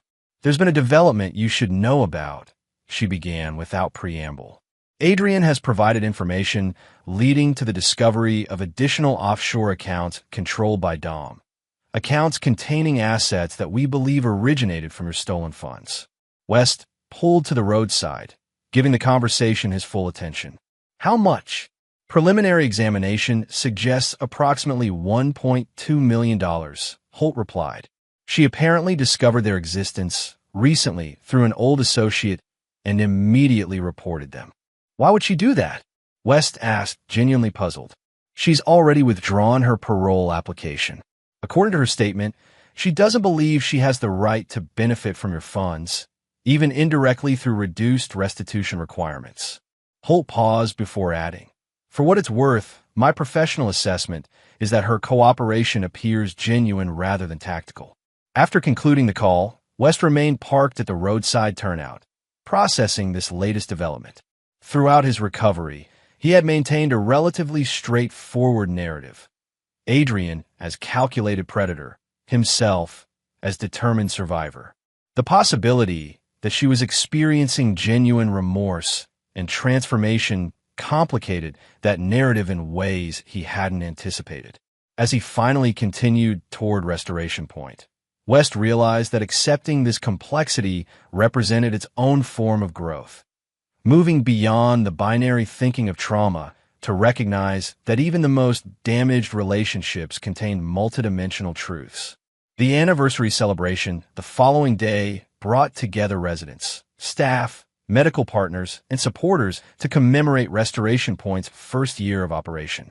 The event featured presentations highlighting resident achievements, research findings on adaptive architecture's effectiveness, and plans for future expansion. During his remarks, West spoke not about his personal journey, but about the collective wisdom he'd gained from the community's experiences. Restoration isn't about returning to what was, he observed, looking across the gathered faces. It's about creating what can be.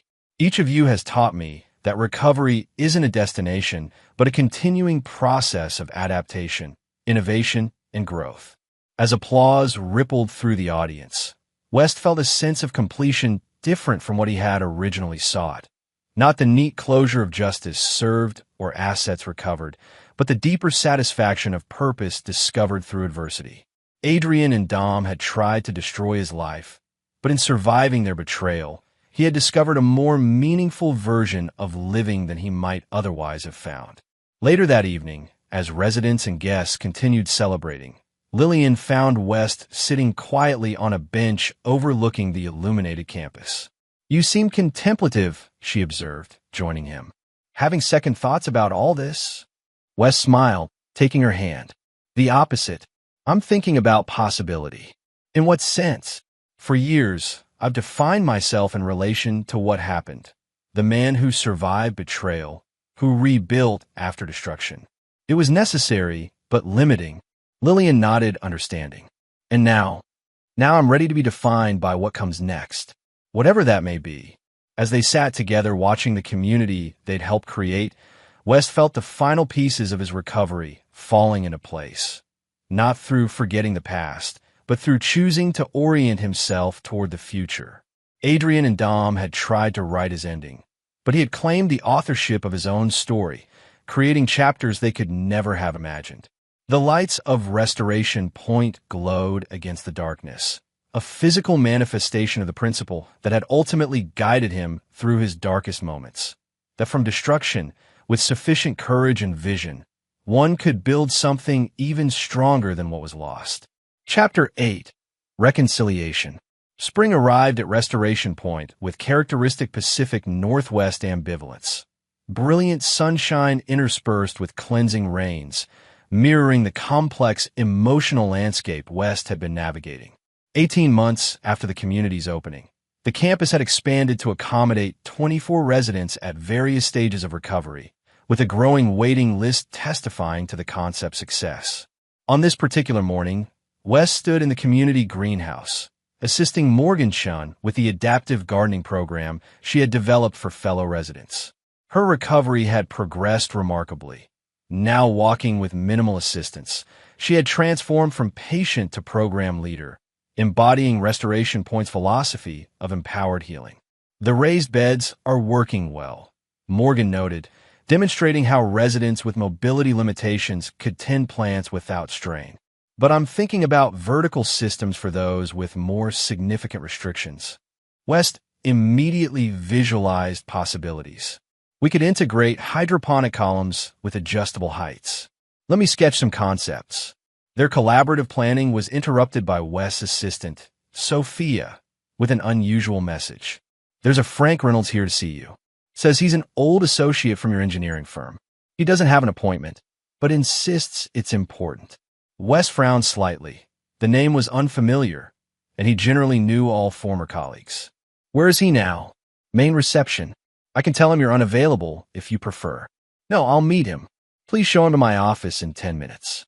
After finishing with Morgan, West returned to his office, curious about the unscheduled visitor. The man waiting there bore no resemblance to anyone from his professional past. Mid-30s, military bearing, with a hyper-aware posture of someone accustomed to assessing threats. "Mr. Reynolds?" West extended his hand cautiously. "That's my cover name," the visitor replied, his handshake firm but brief. "My actual identity isn't relevant. I'm here representing the Federal Witness Security Program." West's wariness increased immediately. Why would witness protection contact me? The man produced credentials confirming his affiliation. "I'm authorized to deliver information regarding Adrian Blackwood. May I speak freely, or would you prefer to verify my identity first?" "Say what you came to say," West replied, maintaining a neutral expression despite his internal alarm. 3 days ago, there was an attempt on Adrian Blackwood's life within the correctional facility. A fellow inmate attacked her with an improvised weapon. The man paused, gauging West's reaction. The attempt failed, but investigation revealed it was orchestrated by Dominic Vega through the same network he used to direct his cousin Jeffrey. West absorbed this information, his expression hardening. "Is she all right?" "Minor injuries." However, the incident represents the third such attempt in recent months. Previous incidents were classified as random violence, but this pattern suggests coordinated efforts. "Why tell me this?" West asked, though he suspected the answer. "Ms. Blackwood has provided crucial testimony in multiple federal cases beyond your own. Her continued cooperation depends on her survival." The man leaned forward slightly. "The Bureau is offering her placement in witness protection upon release. This would include a new identity, relocation, and permanent severance of all former connections." West's mind worked quickly, processing implications. "Including any connection to me or my case." "Correct, which is why I'm here." The man produced an envelope. "Ms. Blackwood requested that you receive this communication before she potentially disappears permanently. She wanted you to have the choice of whether to read it." West accepted the envelope, noting the prison security markings and validation stamps. "Is there anything else?" "Just this. If you wish to respond, you have 48 hours. After that, preparations for her protection program begin, and no further communication will be possible." The man stood to leave. "A secure number for your response is included in the envelope. I'll see myself out." After the visitor departed, West sat for several minutes without opening the envelope, contemplating its significance. The prospect of Adrian vanishing permanently, becoming someone new, somewhere unconnected to their shared past, represented both potential closure and lingering questions. Eventually, he carefully opened the envelope and unfolded several handwritten pages, the familiar handwriting sending an unexpected jolt through him despite the years and distance. "West, if you're reading this, you've been informed of recent events and what they necessitate. Before I potentially disappear forever, I wanted to offer you something I believe you deserve: complete truth without manipulation or self-serving omissions." The story began long before you suspect. "Dom and I first met when I was 24, a brief, intense relationship while you and I were briefly separated during graduate school. I never mentioned him because the relationship ended badly, with Dom becoming possessive and threatening. When he reappeared in my life 3 years ago at that development conference, I was shocked but also intrigued by his apparent transformation into a successful businessman. The affair didn't begin immediately. For months, it was strictly professional collaboration. I genuinely intended to maintain our marriage while advancing my career through his connections. The betrayal evolved gradually. First emotional, then physical, finally conspiratorial. I want you to understand that the decision to harm you wasn't made in a single moment. It developed through incremental compromises, each making the next easier. Dom knew exactly how to manipulate my ambition and resentments, particularly regarding our fertility struggles. He convinced me that you were the obstacle to everything I wanted: success, freedom, fulfillment. These aren't excuses. I made every choice consciously. But perhaps understanding the progression might provide some context for how someone who once truly loved you became capable of such betrayal. The mountain road wasn't spontaneous opportunity. We selected it months earlier during a weekend when you were at a conference. Dom and I drove the route repeatedly, identifying the precise curve, calculating timing and approach. The planning was methodical and extensive, which makes the moral failure even more indefensible.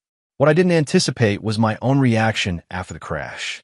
Seeing you broken and unconscious, the reality versus the abstract planning, triggered something unexpected.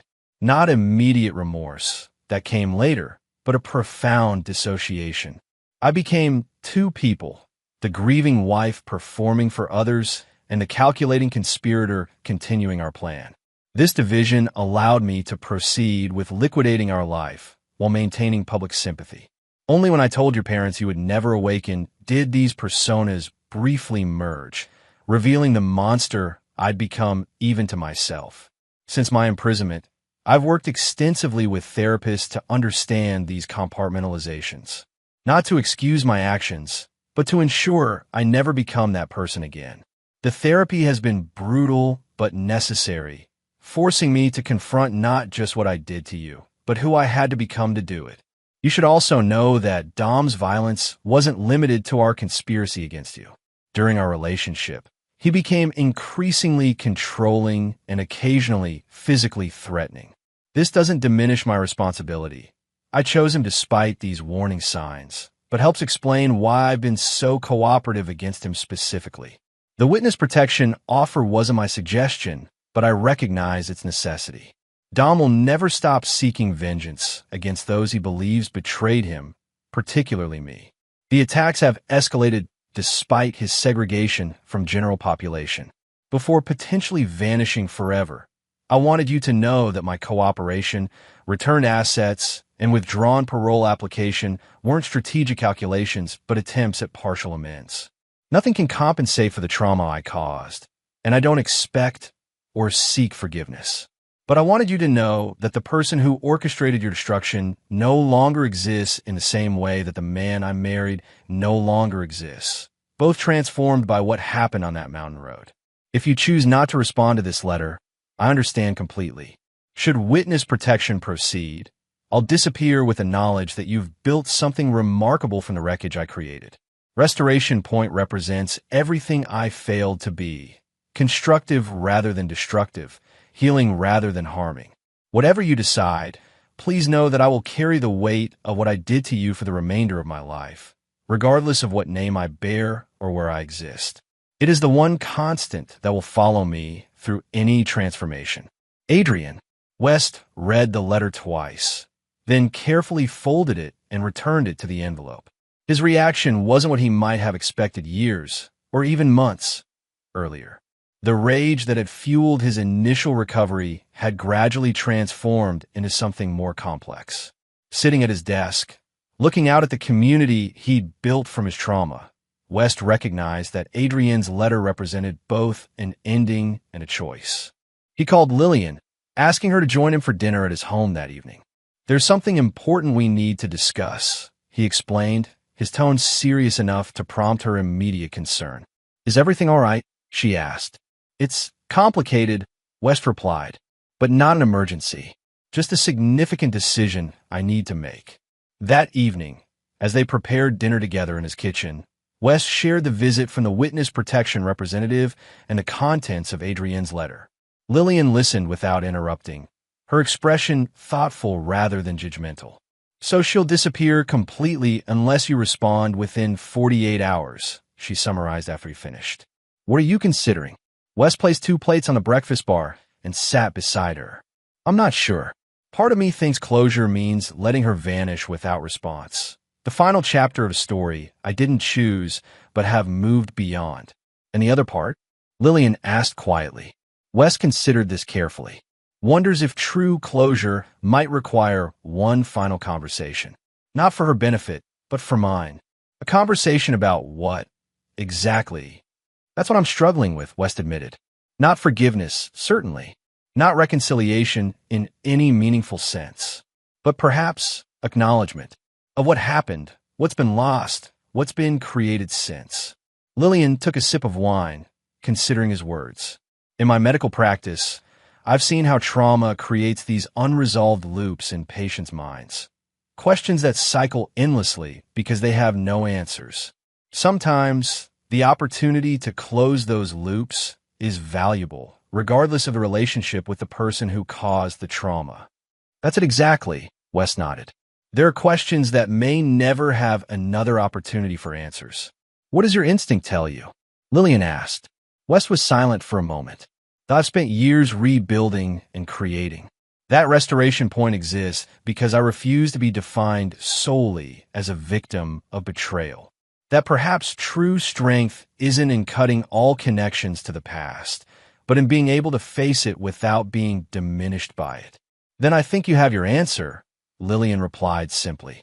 The following morning, Wes contacted the number provided in the envelope, arranging to meet with Adrian under supervised conditions at the correctional facility. The process required multiple security clearances and approvals given her protected status following the recent attack.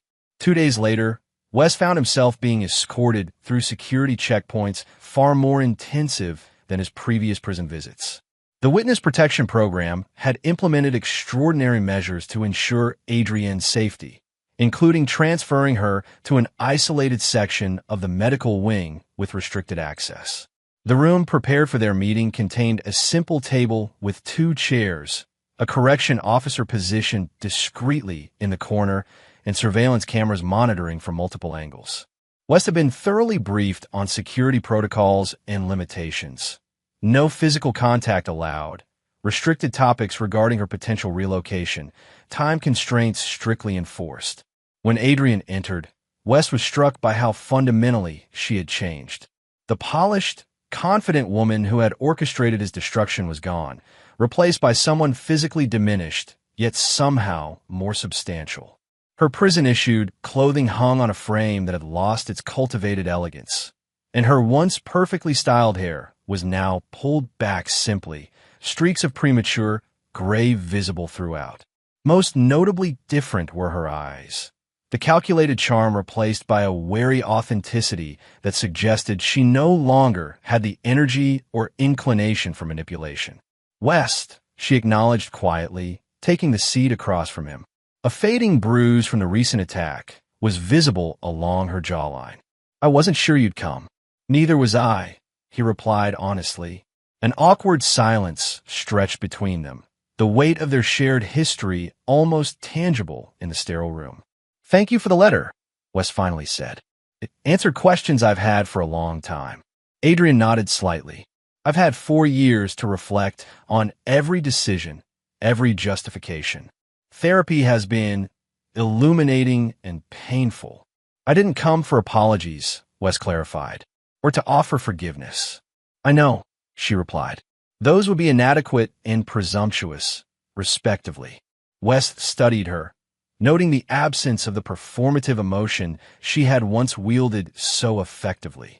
I came because I wanted you to know what happened after I woke up.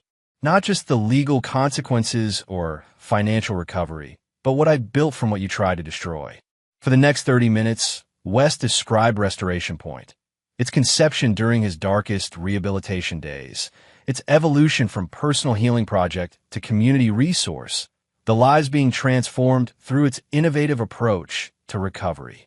He spoke without bitterness or accusation, simply sharing the reality he had created. Adrian listened intently, asking occasional questions that reflected genuine interest rather than strategic information gathering.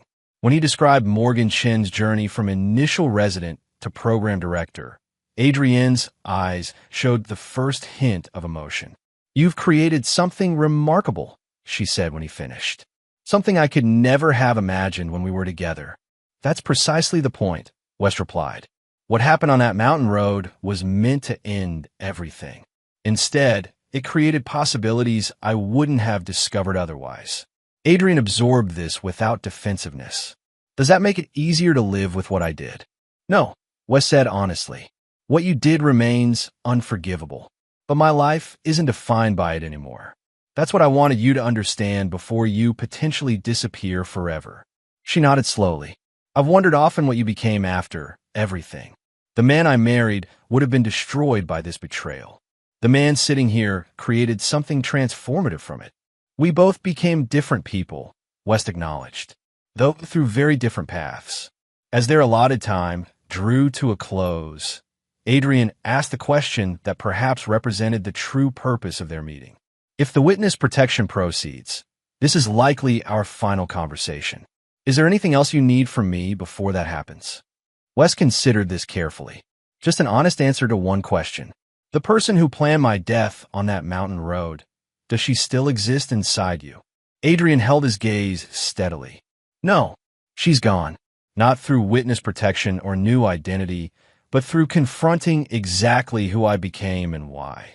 The work of unbecoming that person has been the most difficult challenge of my imprisonment. West nodded, accepting the answer without further comment. As the guard indicated their time was ending, he stood to leave. West, Adrian said softly, whatever happens, whether I disappear into protection or serve my remaining sentence under my current identity, I want you to know that I'll never contact you again after today. That choice, at least, I can give back to you. Thank you, he replied simply. As he walked through the series of secure doors leading back to the main visitor processing area, West felt a weight lifting that he hadn't fully recognized was still there. Not forgiveness, that remained beyond possibility, but a different kind of resolution. He had faced his past without being diminished by it, engaged with the architect of his greatest trauma without surrendering his hard-won strength. Outside the prison, spring sunshine had broken through the morning clouds, illuminating the surrounding landscape with unexpected clarity. Wes stood for a moment in the warmth, recognizing that this meeting represented not just closure with Adrian, but the final stage of his own transformation, from survivor focused on recovery to creator oriented toward possibility. He drove directly to Restoration Point, arriving in time for the community's midday gathering. As residents shared their weekly progress and challenges in the central common space, West observed how each journey reflected his own, moving from trauma through recovery toward creation of something new and meaningful. Later, walking the campus pathways with Lillian, he described the prison meeting and its unexpected impact. It felt like closing a circuit, he explained, not forgiveness or reconciliation, but acknowledgement of parallel transformations. She became someone who recognizes the monster she was. I became someone defined by creation rather than victimhood. And now, Lillian asked, slipping her hand into his. West looked across the thriving community, watching Morgan guiding a new resident through adaptive yoga postures on the central lawn. Now we keep building. 3 weeks later, West received a final notification from the witness protection representative. Adrian had been successfully transferred into the program, her former identity officially terminated. No details were provided regarding her new location or identity, just confirmation that she had disappeared from her former life completely. West filed the notification in the same drawer containing her letters and legal documents, artifacts of a history acknowledged but no longer defining. That evening, during dinner with Lillian, he shared his decision regarding the next phase of Restoration Point's development. I've been considering names for the research center expansion, he explained, unfolding preliminary architectural drawings, something that captures its purpose without directly referencing my personal story. Lillian studied the plans with professional interest. What are you thinking? Phoenix Institute, West replied, symbolizing transformation through adversity without explicitly referencing my experience. It's perfect, she agreed, recognizing the significance of this subtle but important distance from his personal trauma narrative. As summer approached, construction began on the Phoenix Institute, representing not just physical expansion but philosophical evolution. From a project conceived through personal recovery to an innovation hub serving broader community needs. West's role shifted accordingly, from founder-director to board chairman, empowering the leadership team he'd assembled to guide operations while he focused on architectural innovations and strategic vision. This transition coincided with developments in his personal life. After 2 years of increasingly serious partnership, West and Lillian decided to formalize their relationship. Rather than traditional marriage, they created a commitment ceremony reflecting their mature perspective, acknowledging past experiences while deliberately choosing shared future. The ceremony took place on Restoration Point's central lawn, attended by residents, staff, West parents, and close friends including Garrett and Agent Holt. No formal vows were exchanged. Instead, they shared mutual statements of intention and commitment, emphasizing transparency, growth, and purposeful partnership. During the reception that followed, Frank Blackwood embraced his son with uncharacteristic emotional openness. "Your mother and I weren't sure we'd ever see you truly happy again," he admitted gruffly. "You've built something remarkable here, not just this place, but this life." "It wasn't the path I would have chosen," West acknowledged, "but I'm grateful for where it led." As summer transitioned to fall, West received notification of a prestigious international award for Restoration Point's architectural innovations. The recognition included substantial grant funding for the Phoenix Institute, accelerating research capabilities beyond original projections. During the award ceremony in Copenhagen, West was asked about the inspiration behind Restoration Point's revolutionary design. His response reflected his completed journey from trauma to transformation. Architecture isn't just about buildings. It's about creating spaces that facilitate human potential. Restoration Point emerged from personal experience with recovery, but its true inspiration comes from something universal: our capacity to rebuild not just what was lost, but something better than what existed before. The questioner, unaware of West's personal history, nodded appreciatively at what seemed like philosophical insight rather than lived experience. This anonymity represented perhaps the most meaningful measure of West's transformation. His trauma no longer defined his public identity or professional recognition.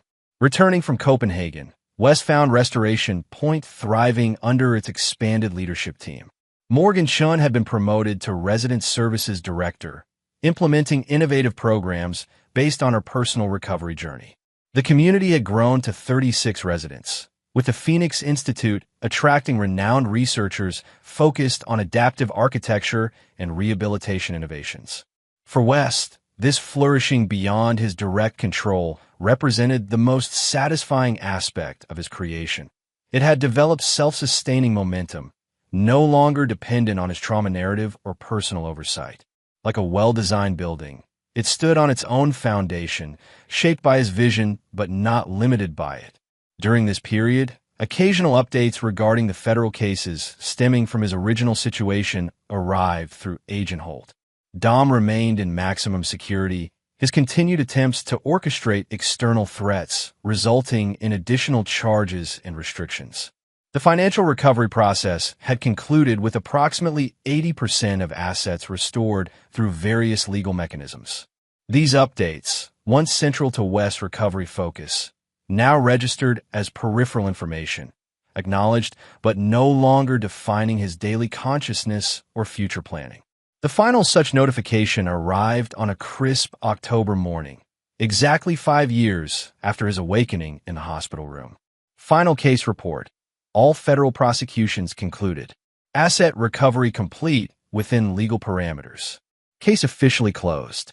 West filed the document with the others, then turned his attention to preliminary designs for an international expansion of the Restoration Point concept, a project in partnership with a European Rehabilitation Center interested in implementing the adaptive architecture model. That evening, during a community gathering celebrating Restoration Point's second anniversary, West found himself observing rather than directing proceedings.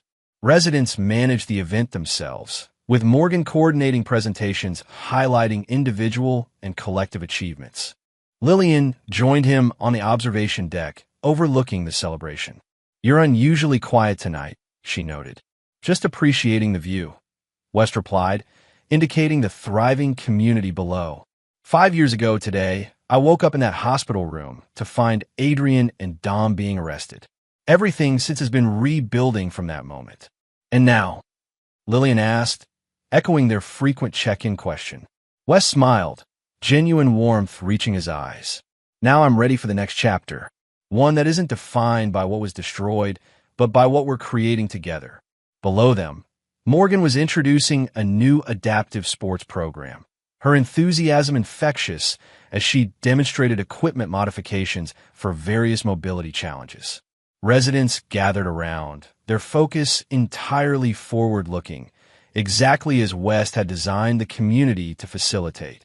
That's the real achievement, West observed quietly. Not the buildings or awards, but creating a place where people define themselves by possibility rather than limitation. Lillian squeezed his hand knowingly. Just as you have.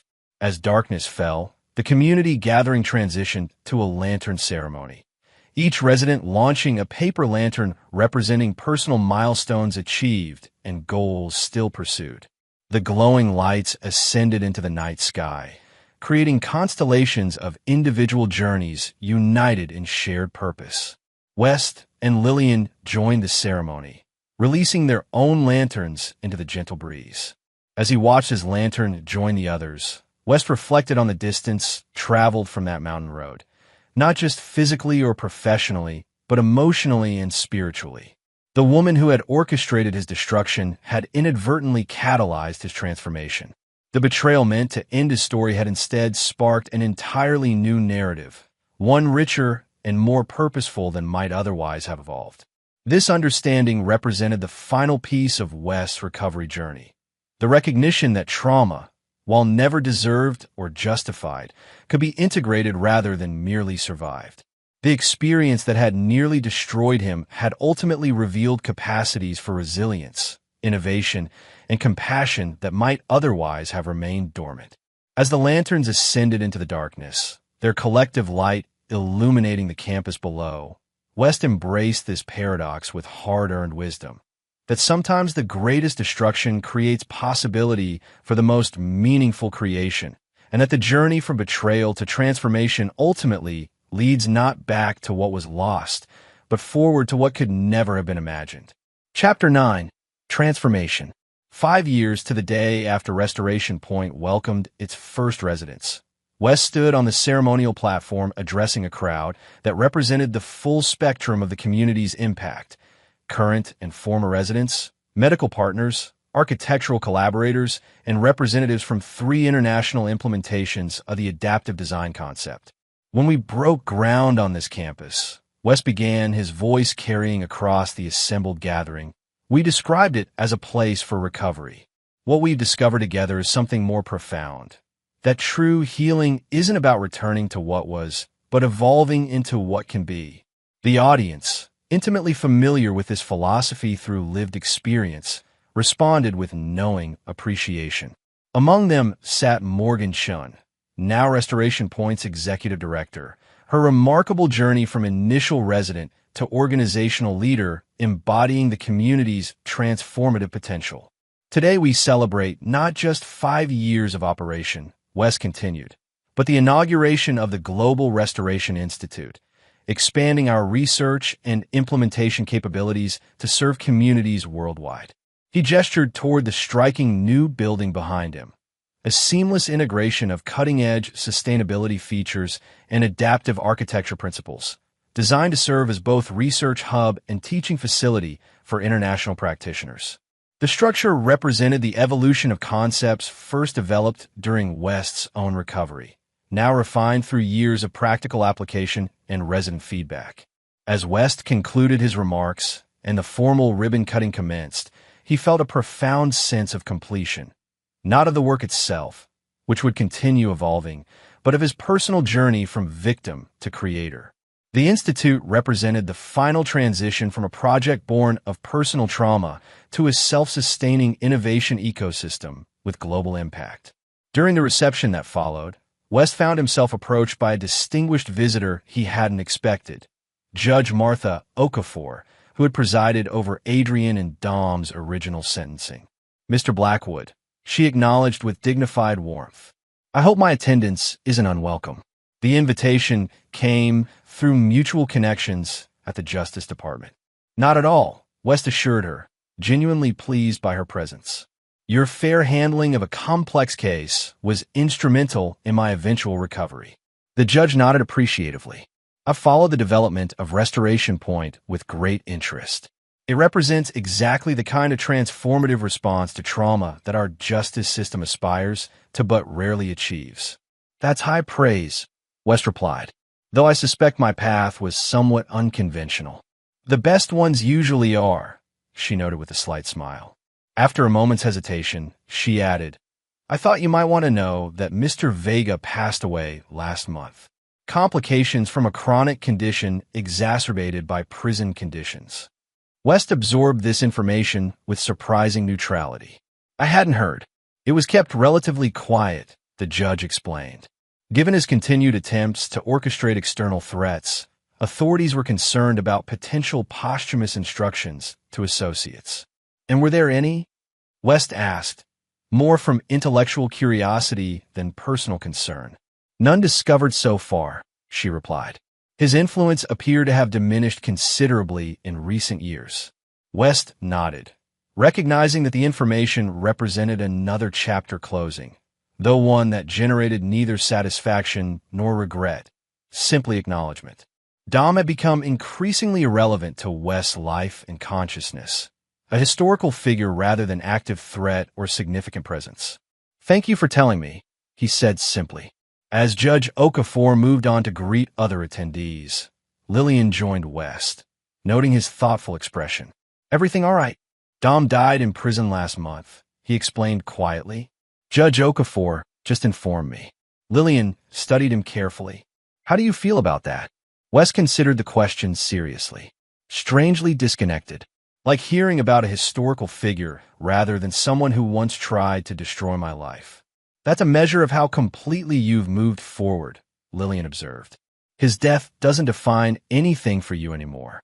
This perspective crystallized something West had been gradually recognizing, that true recovery wasn't measured by justice served or wrongs righted, but by the diminishing emotional impact of the original trauma. Dom's death registered as information rather than emotional watershed, confirming how thoroughly West had transcended the betrayal narrative. The celebration continued into evening, transitioning from formal ceremony to community gathering. Resident performances showcased adaptive arts programs, while interactive exhibits demonstrated technological innovations developed through the Phoenix Institute over the previous years. During this more relaxed portion of the event, West found himself approached by Dr. Kenneth Wu, a neurologist who had been among the first medical professionals to collaborate with Restoration Point.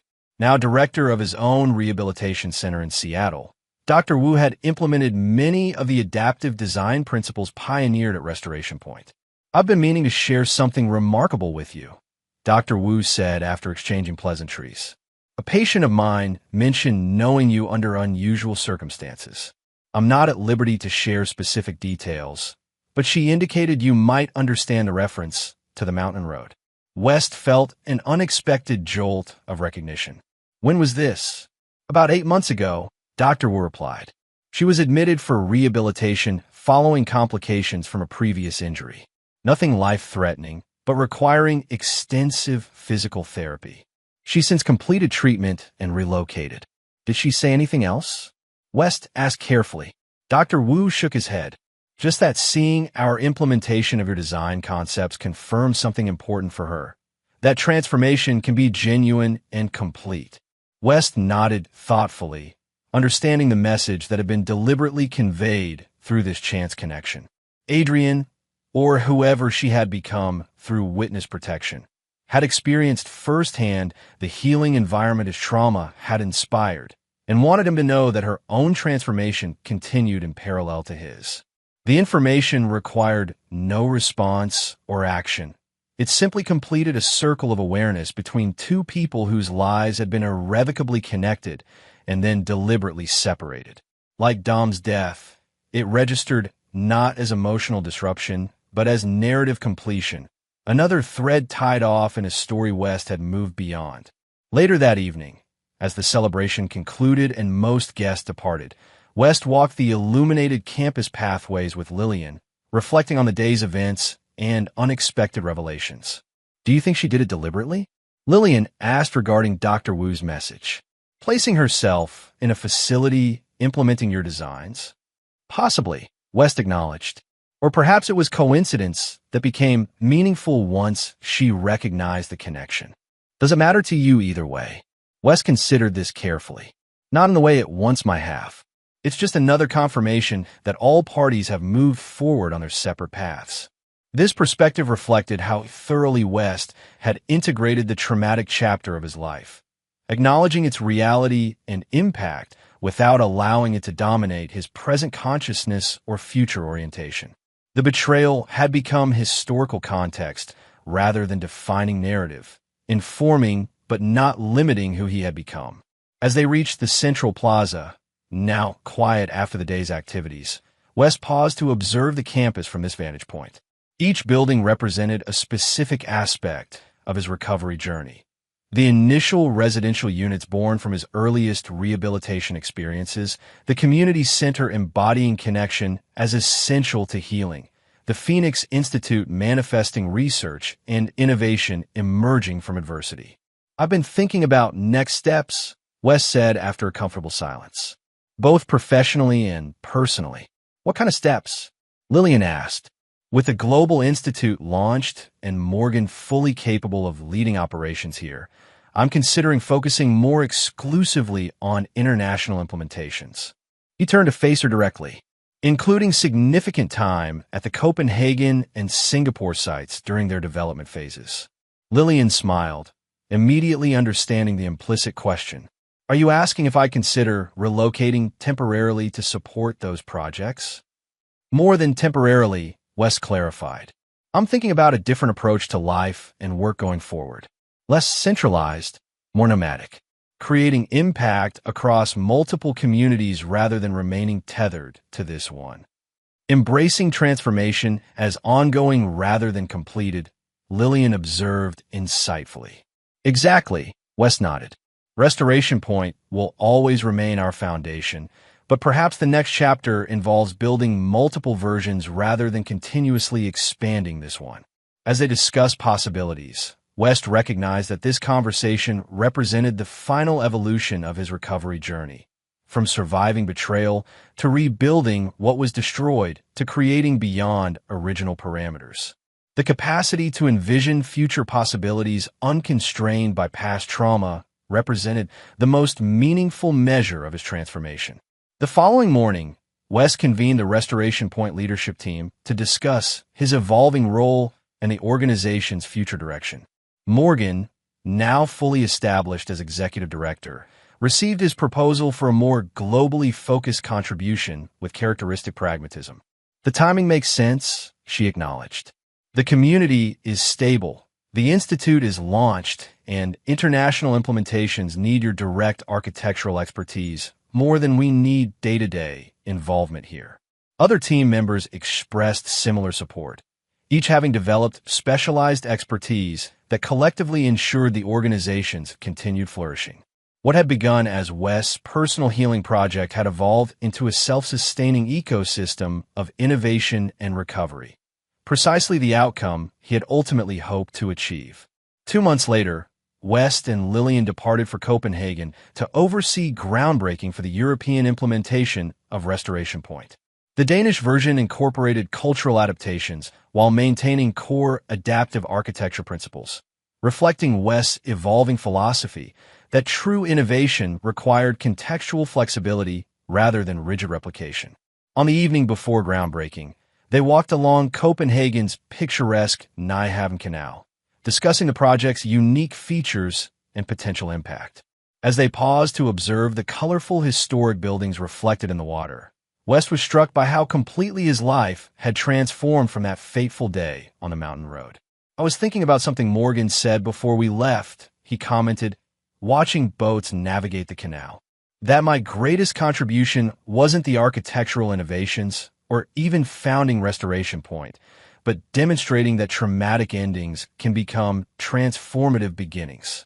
Lillian considered this thoughtfully. She's right in a way. The buildings and programs are remarkable, but your personal journey provides the underlying narrative that inspires others. From intended victim to global innovator. West nodded, acknowledging the truth in this observation. "The irony isn't lost on me. Adrian and Dom tried to erase everything I'd built, but their actions ultimately led to creating something with far greater impact than I might otherwise have achieved. Not despite the trauma, but because of how you responded to it, Lillian emphasized. That's the distinction that matters. As they continued their walk, West reflected on the long journey from that hospital room where he had awakened to find federal agents arresting his would-be killers.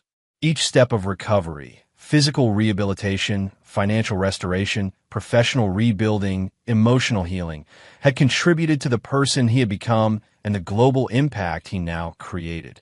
The transformation hadn't erased the trauma or justified the betrayal. Nothing could do that, but it had integrated these experiences into a life story characterized by resilience, innovation, and purpose rather than victimhood or vengeance. The following day, as West addressed the assembled dignitaries and medical partners at the Copenhagen groundbreaking, he articulated this perspective as the philosophical foundation for the expanding Restoration Point network. Transformation doesn't erase difficult experiences. It builds meaning from them. Each of our centers begins with this understanding that recovery isn't about returning to what was, but about creating what can be. The structures we build simply provide the architecture for this profoundly human journey. As ceremonial shovels broke ground for the European campus, West felt the completion of a circle that had begun with his own broken body being pulled from the wreckage of a car. The journey from that moment to this one represented not just personal recovery, but evolution beyond recovery into creation, the ultimate response to those who had sought his destruction. In the years that followed, West continued this evolution, dividing time between restoration points, expanding international implementations, and the original campus that remained both home base and innovation laboratory. The network gradually expanded to include 7 locations across 4 continents, each adapting core principles to specific cultural and environmental contexts. Throughout this period, West and Lillian maintained their partnership, their complementary strengths creating a foundation for both personal fulfillment and professional impact. Their relationship, built on transparency and purpose rather than romantic idealization, provided stability amid constant travel and innovation challenges. On rare occasions, indirect news regarding Adrienne's post-protection life reached West through filtered channels, always respecting established boundaries while acknowledging their irrevocable connection.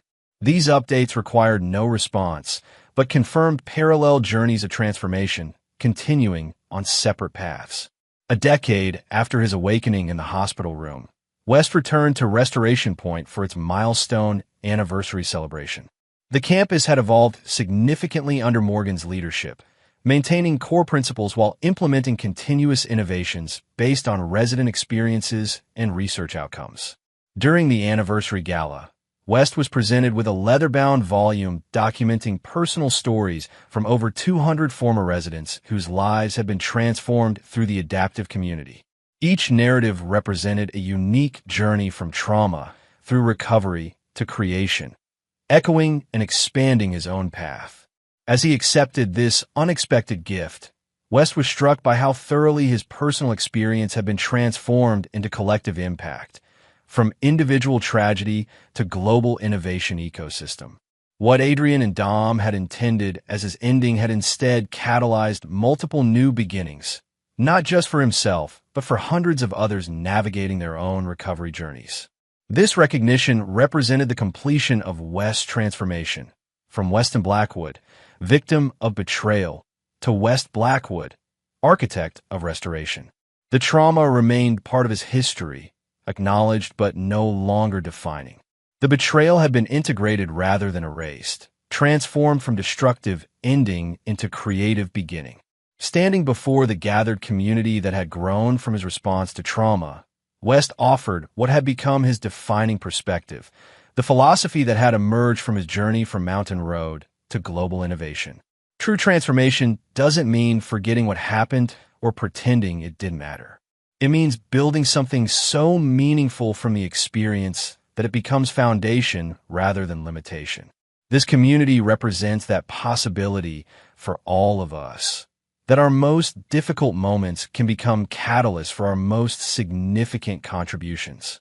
As applause filled the hall, West surveyed the gathering with profound gratitude, not for the betrayal that had nearly ended his life, but for the resilience that had transformed destruction into creation, trauma into purpose, and intended ending into remarkable beginning.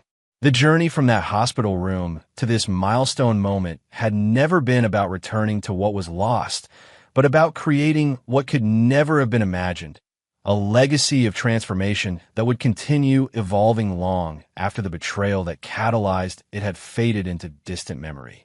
In that completion, West found the ultimate response to those who had sought his destruction, not vengeance or even justice, but transformation so complete and impactful that their actions had paradoxically enabled his greatest contribution. And in that transformation lay the most powerful truth of his journey, that while we cannot control what happens to us, we retain the ultimate authority over what we create from it, turning even the most devastating betrayals into foundations for something more meaningful than what was destroyed. And there you have it. Another story comes to an end. What did you think? I'd love to hear your thoughts in the comments below. If you enjoy this story, consider joining our community by subscribing. It means the world to us. For more stories like this one, check out the recommended videos on screen, and I'll see you there.